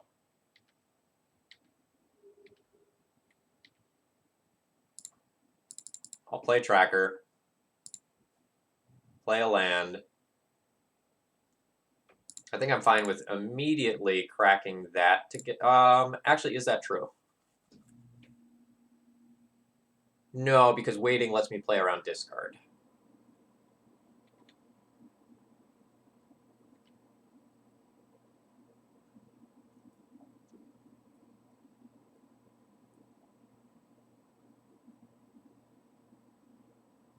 Okay, so now I'll respond to that so I can put a +1/+1 counter on my elk. Nice, I drew another elk.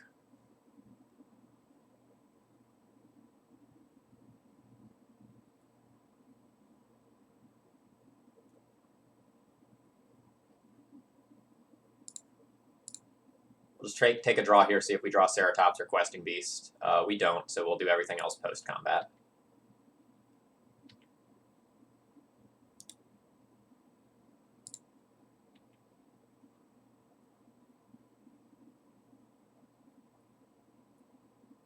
Alright, Abrupt Decay on my elk, sure.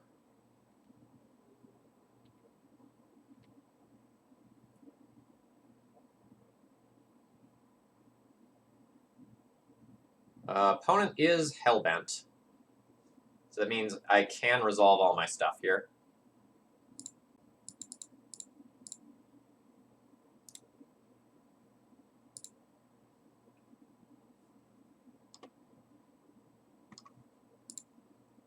I think that's worth losing that for to just apply the additional pressure.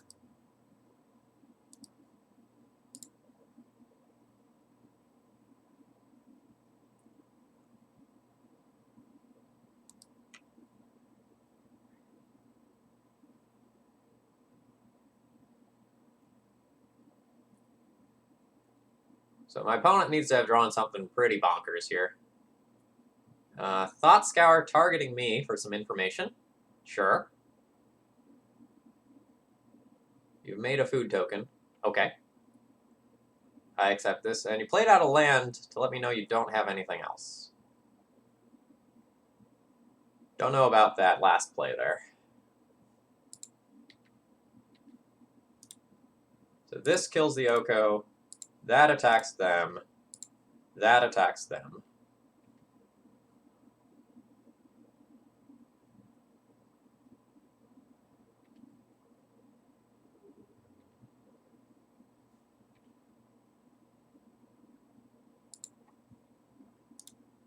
Yeah, the only thing that makes sense to me is that they have another Mystic Sanctuary, but like Mystic Sanctuary isn't good enough to get them back in this, right? So like they fetch Mystic Sanctuary, they put like an Abrupt Decay on top of their deck, and then what?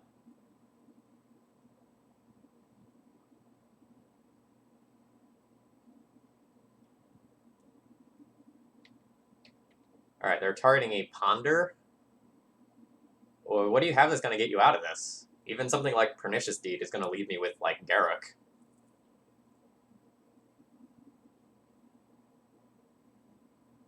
I don't know what the out is. Damnation?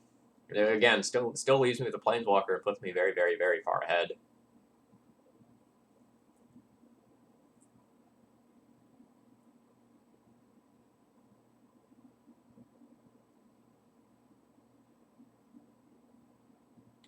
Well, they didn't shuffle, so they found something that they liked.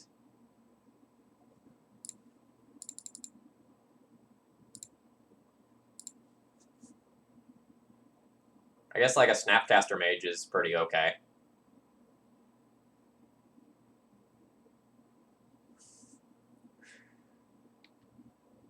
Sure.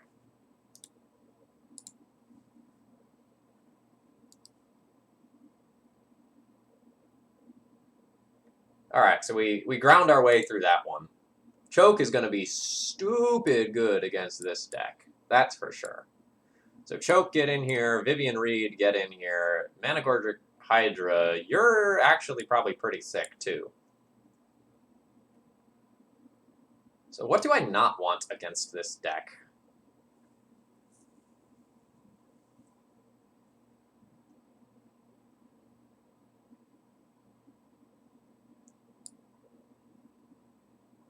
I guess against the bug sort of decks, Chalice becomes slightly more awkward. Like, my opponent is going to have things like Abrupt Decay that can just go and answer it. So I may be inclined to just cut some of my lock pieces and just play more gas.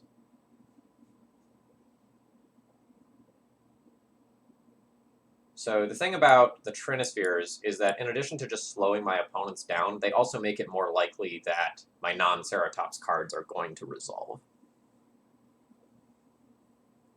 I could also just trim a Tarmogoyf here, since it lines up poorly versus Oko. Like Tireless Tracker, Managorger Hydra, Ceratops, Questing Beast, all line up a little bit better against Oko.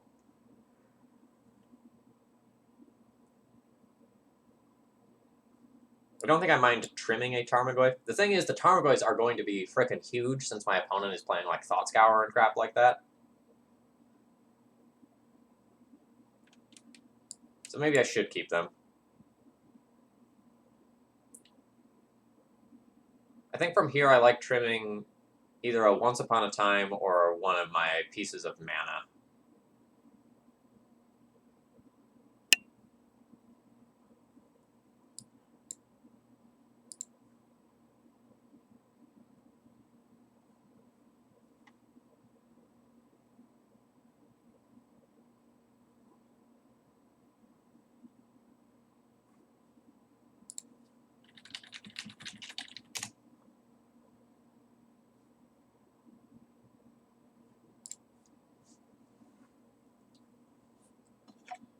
So I'm guessing Drown in the Lock probably gets boarded out against me, but I'm not for sure.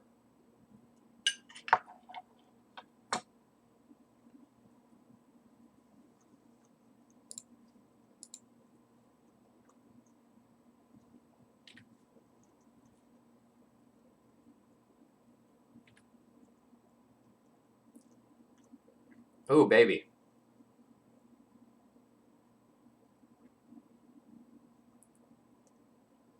So this hand is great on a number of different levels. I think I just want to play this so I don't end up losing my soul land in any capacity. And I don't think I need to get too gung-ho here. So I think I'm just going to go Chrome Mox, imprint my Spirit Guide, and play Tarmogoyf.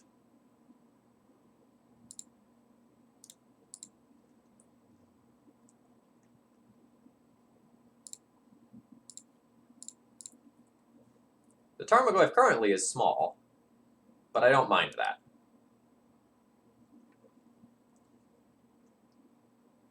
Like, if this hits a Fatal Push so Shifting Ceratops doesn't eat it later, you know, that's great for me.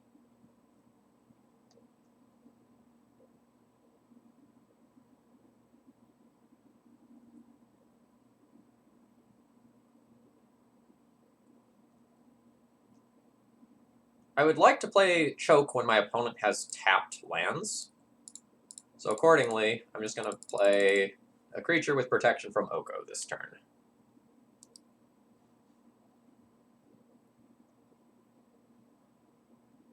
Oh yeah, this league has been super sweet. I'm enjoying it a lot.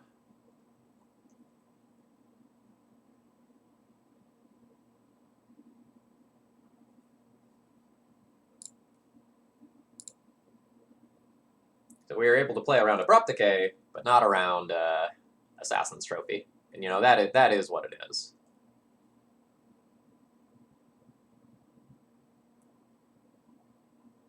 Trinisphere is going to be our bait card here.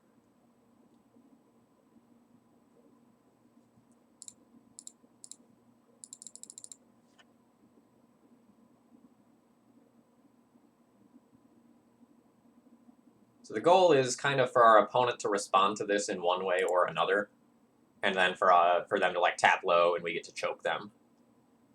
If we could play Tracker and Choke in the same turn, that would be clutch as well.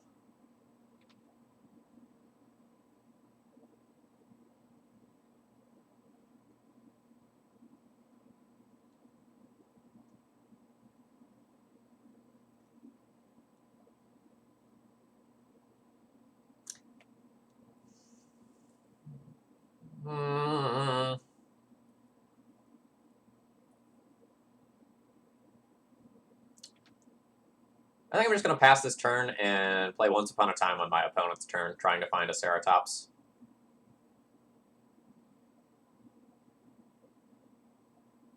Yeah, so that's fine.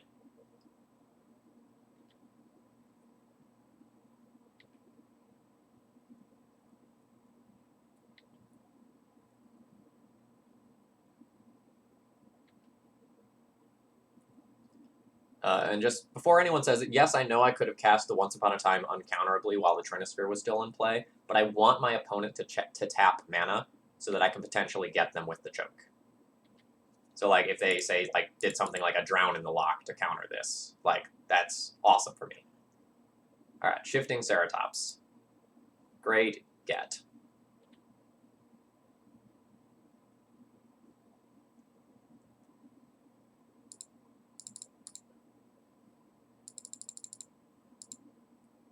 So since Choke is probably our win condition this game, we're kind of slow rolling it here.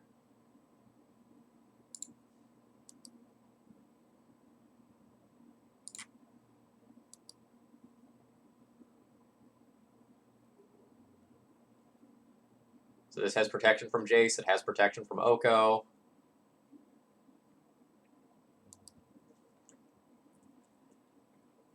Given the quality of cards in our hand, I'm feeling pretty good that we can wiggle through most of what my opponent's doing. Mystic Sanctuary for Fatal Push will give them an answer to my Ceratops. I'm okay with that. It does also require a card leaving the graveyard. Oh, but they did that with the fetch in their upkeep. Okay. Sure.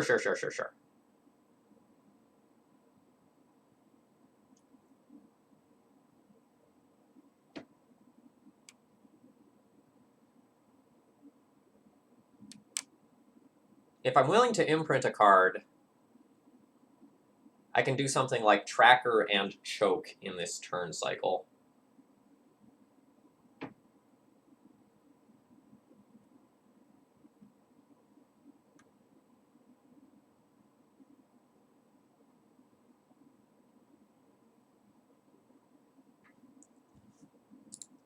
Let's start by casting a Tracker and see what happens.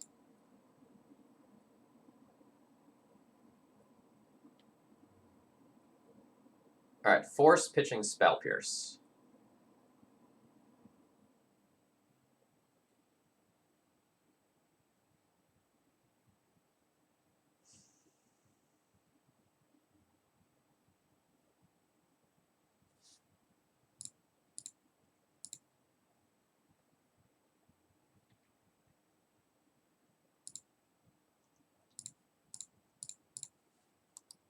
My opponent has one card in hand. I'd like to use this opportunity to cast a Choke. Unless my opponent's last card is something like another Spell Pierce, it's going to resolve. And then every cantrip that my opponent is going to have from here on out just becomes worse.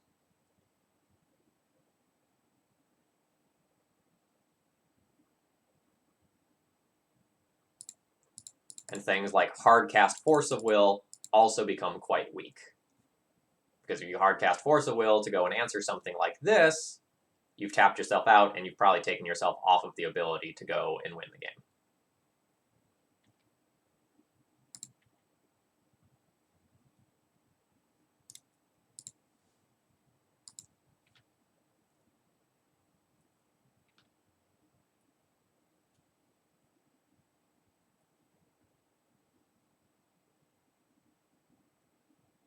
Alright, so that's kind of unfortunate. My opponent gets to refuel.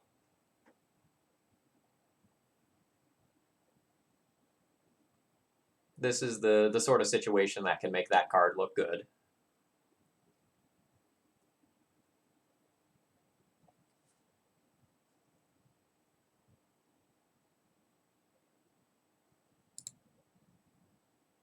I guess let's take my wolf attack here.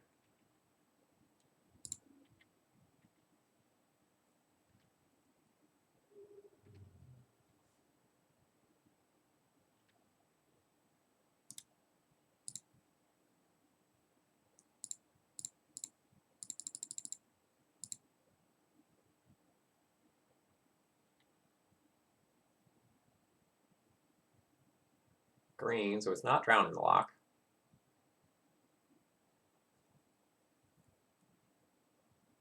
No, it is drowned in the lock. I somewhat expected that to be boarded out against me, if I'm being honest. I don't really put too many cards in the graveyard, like as a Chalice deck.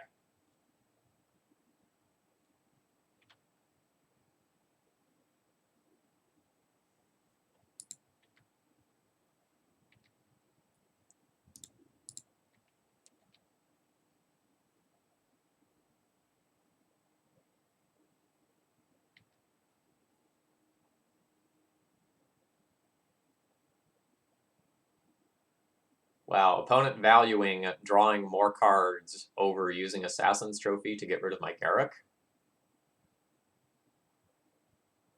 That is bold.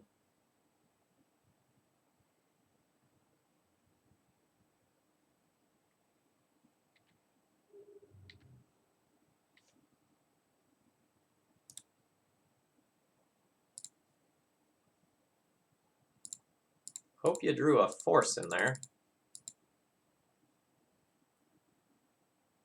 So I think, no, yep, all right, GG.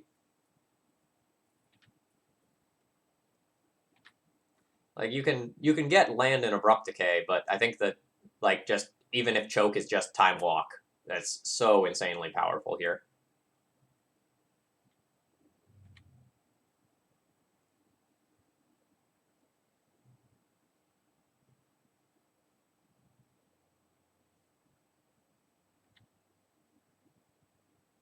Yeah, Deed is strong, but it's going to leave me with a Planeswalker. Sorry, it's going to leave me with multiple Planeswalkers.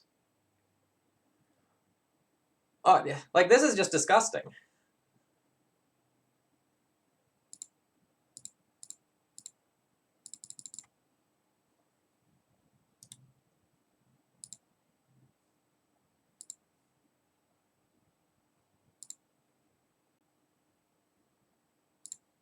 Well, I guess good habits. Like play it around days. You don't think your opponent's playing days, but like you just have the game over. Yeah, Oko and Jace don't matter.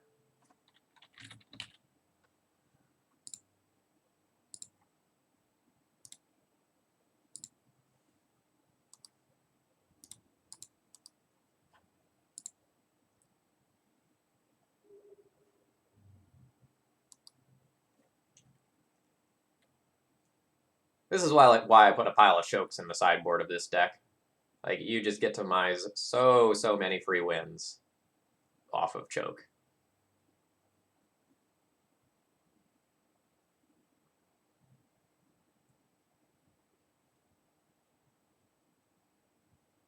So my opponent could find Abrupt Decay, Sorceress Spyglass, so that they could deed for 0 to kill the wolves.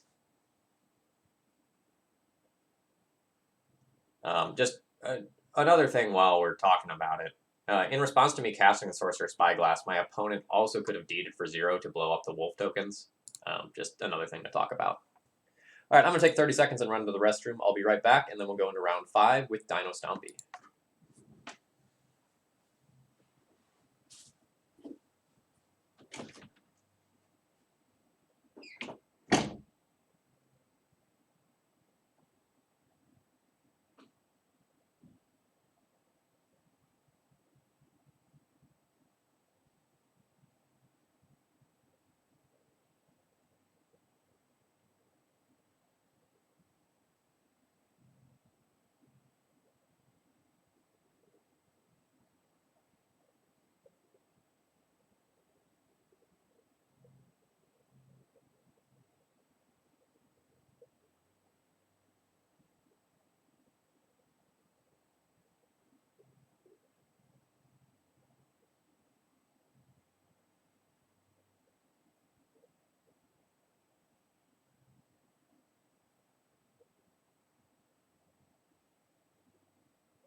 Alright, let's go into it. Let's go into round 5. If you joined recently and missed the intro, hi, my name's Phil Gallagher. I run Thraben University, a site for legacy death and taxes. Today we are playing with Dino's Stompy, a deck that I ran in the Legacy Premier League and beat Eric Landon with. Really happy with the deck so far. We've lost some matches today. You know, I feel like we're kind of on the wrong side of variance in round 3 in some places. Death and Taxes, though, would be a really hard matchup. We'd be looking to dodge that. I won the die roll. I will keep this hand. And what we do with the Once Upon a Time will kind of help me figure out how to sequence this. I don't know that we'll actually just slam Chalice on turn 1 off City of Traders. Ooh, a Chancellor of the Annex. That's mighty interesting.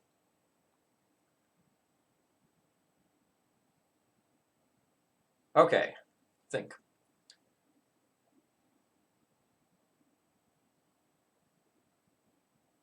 I can just play Forest and Once Upon a Time and beat the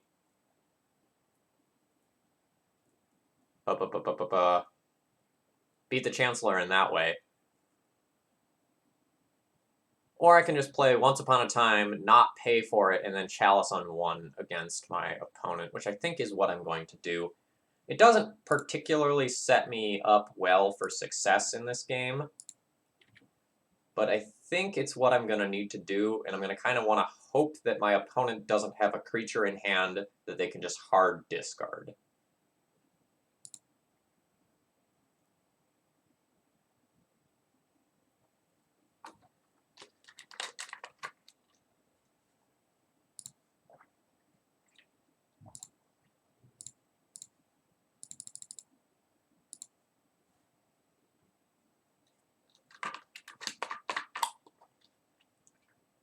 So the way that Reanimator can most easily beat a Chalice on 1 is by going hard discard a creature, then play 2 land drops, and just reanimate it in that fashion. The fact that we have Shifting Ceratops as our threat and not something that costs like green and 2 makes this very awkward. Alright, let's see if we can race them. That was actually one of our best draws.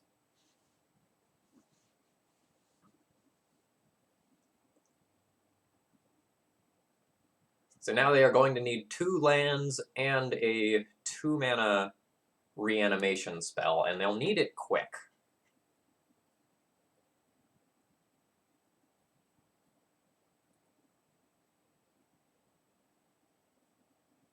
If they get it on curve, they will absolutely win. But if they stumble, I might get there. Note, they can just have Lotus Petal and do it immediately, which would make me sad.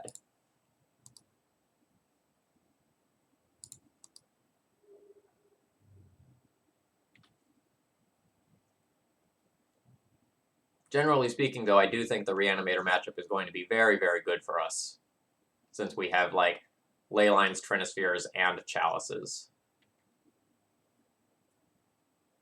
So now we are going to need to overwhelm this Grizzlebrand, which is possible, but not easy.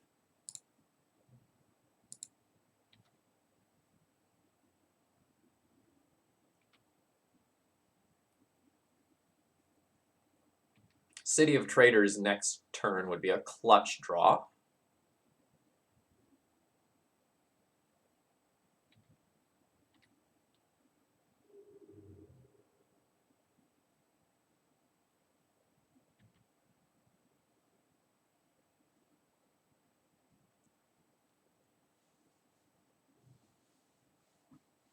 I do wonder how good actually drawing 7 cards is there. It allows them potentially to get another fatty next turn. But I wonder if they're just supposed to just smack me for 7 3 times in a... Oh my gosh. They are dead if they don't produce another creature and I draw a soul land.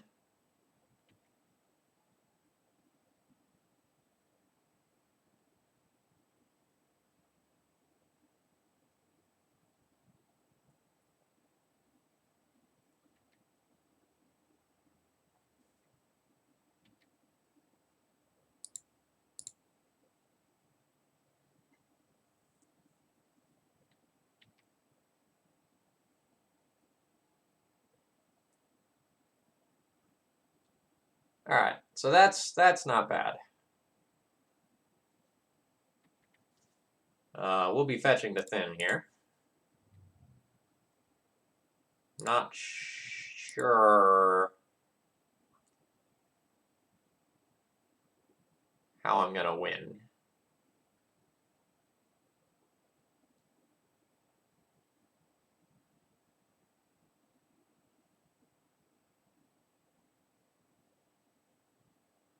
Hey Romario, welcome.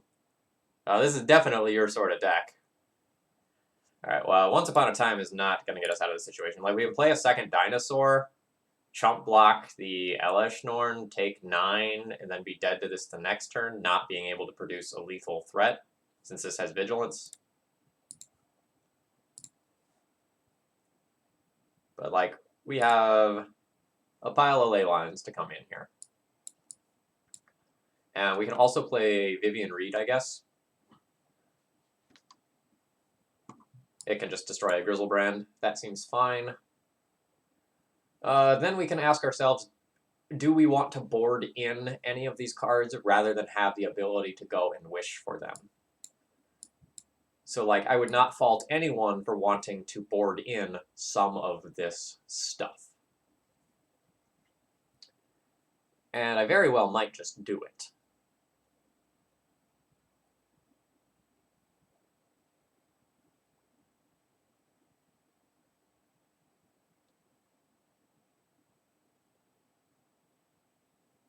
Oh yeah, this deck is very much in the spirit of Plug. So I think some of our 4-drops are going to be very medium. And I might actually just end up boarding this in.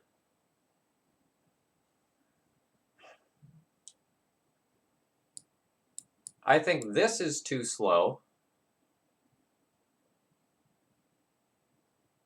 I think... Honestly, I think I should board out some of the green-green cards. This having Death Touch is relevant, and it having Haste is relevant, but I can see a lot of situations where I'm going to want to leave myself on, like, 1 land plus City of Traders. And I'm going to bring in another threat anyway.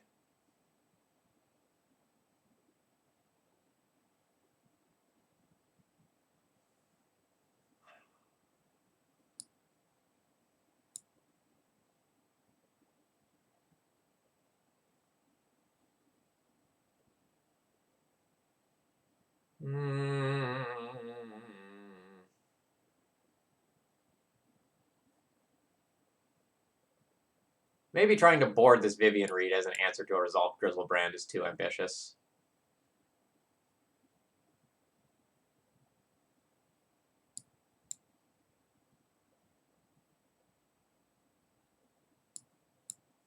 I'm going to board like that.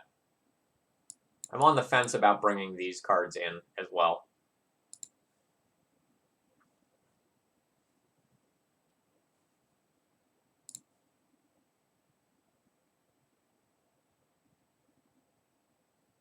So this hand can go turn 1 Chalice into turn 2 Trinisphere or Mana Gorger Hydra.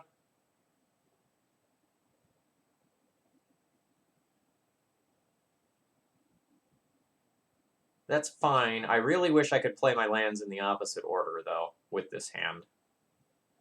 So I'm going to end up stranding either Trinisphere... Actually, I'm going to end up, like, stranding 3 of my cards in this hand. Which is super awkward.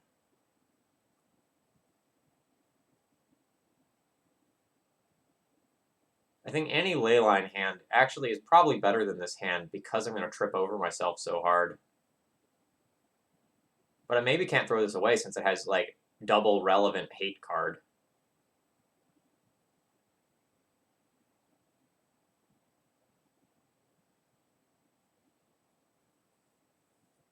I'm going to pitch this one. I think this is a very close hand.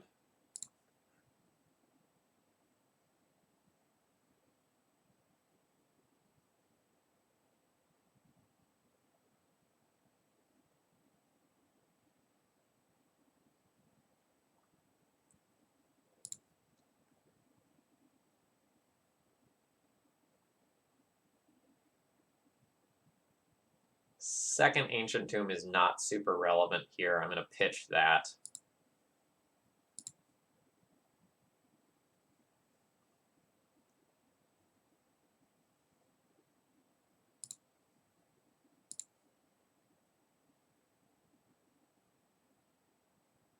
A Chancellor of the Annex, huh?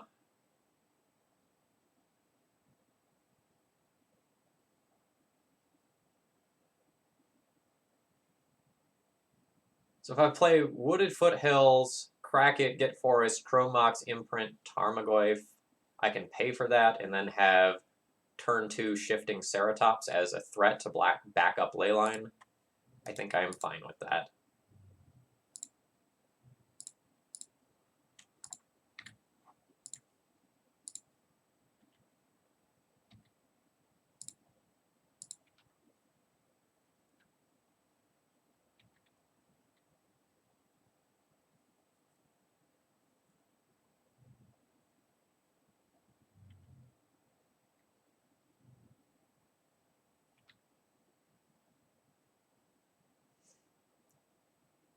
Elvish Spirit Guide for haste.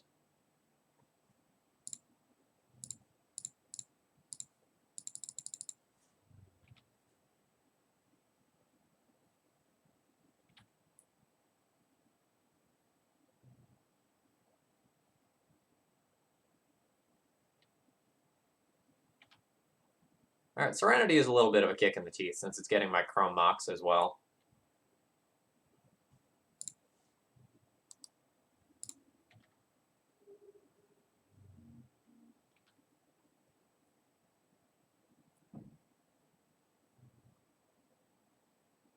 So we would have gotten absolutely bullied with our first hand if we kept by that Serenity.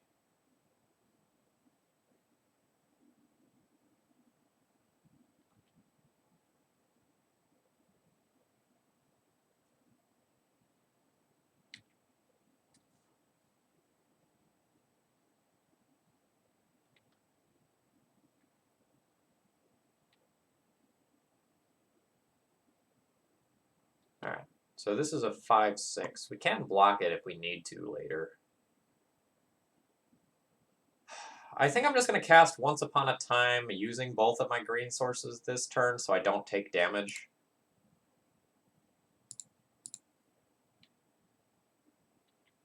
Oh, nope, I'm dumb. I have to take damage anyway. Alright, then I played this wrong. We will just take another Shifting Ceratops. Yeah, I can give this dinosaur reach.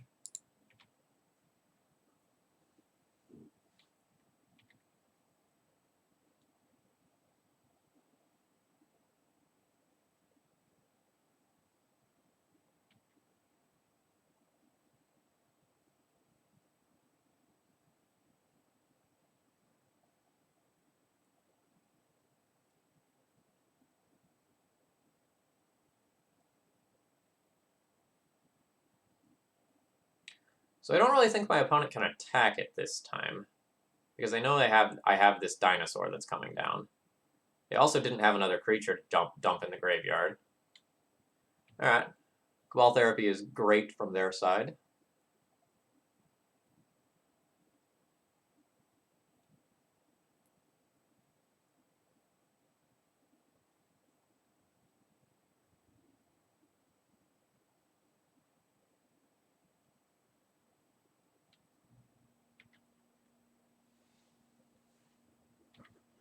We're going to stare at each other for a couple of turns. The awkward part is that they get to potentially flashback looting while I'm just sitting here.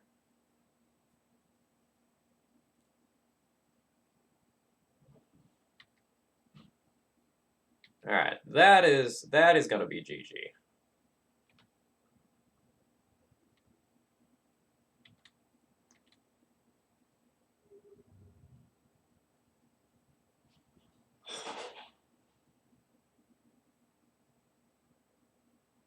No, I don't think there's any world where we're getting out of that with Tracker as our draw. GG.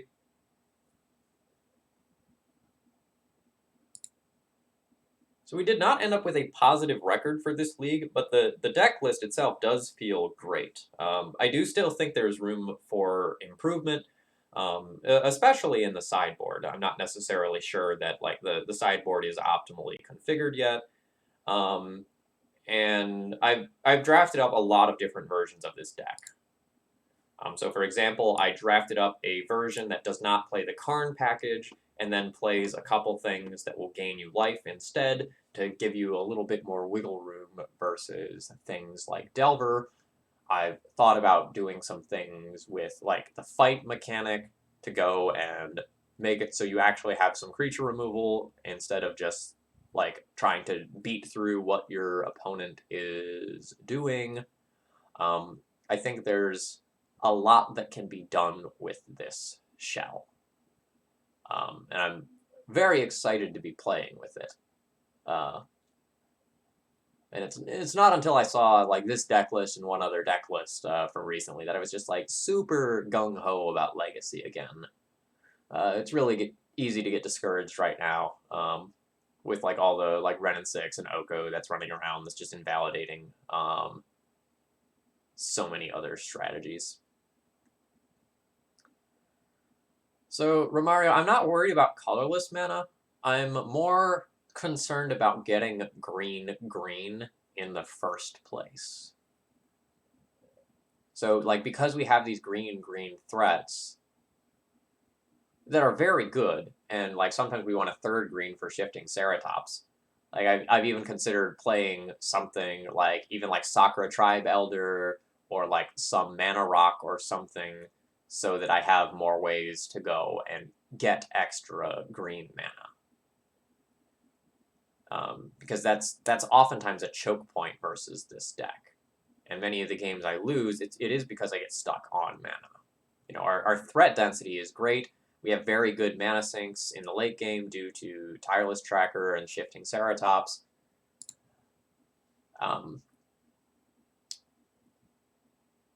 But the core of this deck is strong. Well, a filter land would filter green into green, right? So a filter land would make no difference to us because if we had the filter land plus a green source, we already would be able to cast our green stuff. I don't think there's a colorless 2 double green filter land. I mean, there could be, but I don't know about it if there is. So other random things that I've thought about playing Batterskull in here as well, in the same slot that like Thragtusk would be in this list.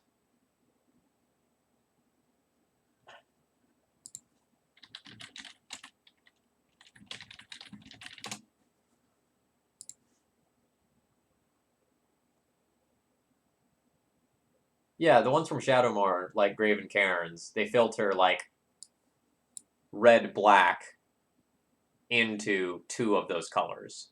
So if I had this, like this would take the spot of a forest, right? So like if I had, like, say, Wooded Bastion and a forest, I already would have green. So like that doesn't actually help me fix. Oh man, we've Ceratopsed a lot of people. Ceratops was very, very good today. Another deck building direction I've thought about but haven't put together yet is playing Prismatic Vistas and a Singleton Waste in here, and just playing some more things like Reality Smasher. Like Reality Smasher and Thought-Knot Seer to help like round out the deck a little bit, just give you more aggressive threats.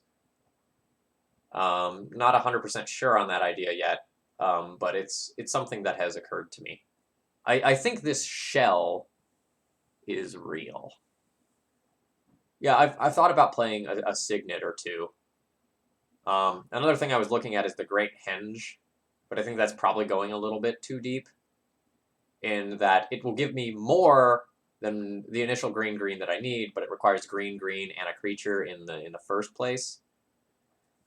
So I'm not sure about that. The other thing I thought of is, can I just play more 2-drop things in this slot so that I don't always have to run out the City of Traders or Ancient Tomb early. That's another thing that I've been thinking about.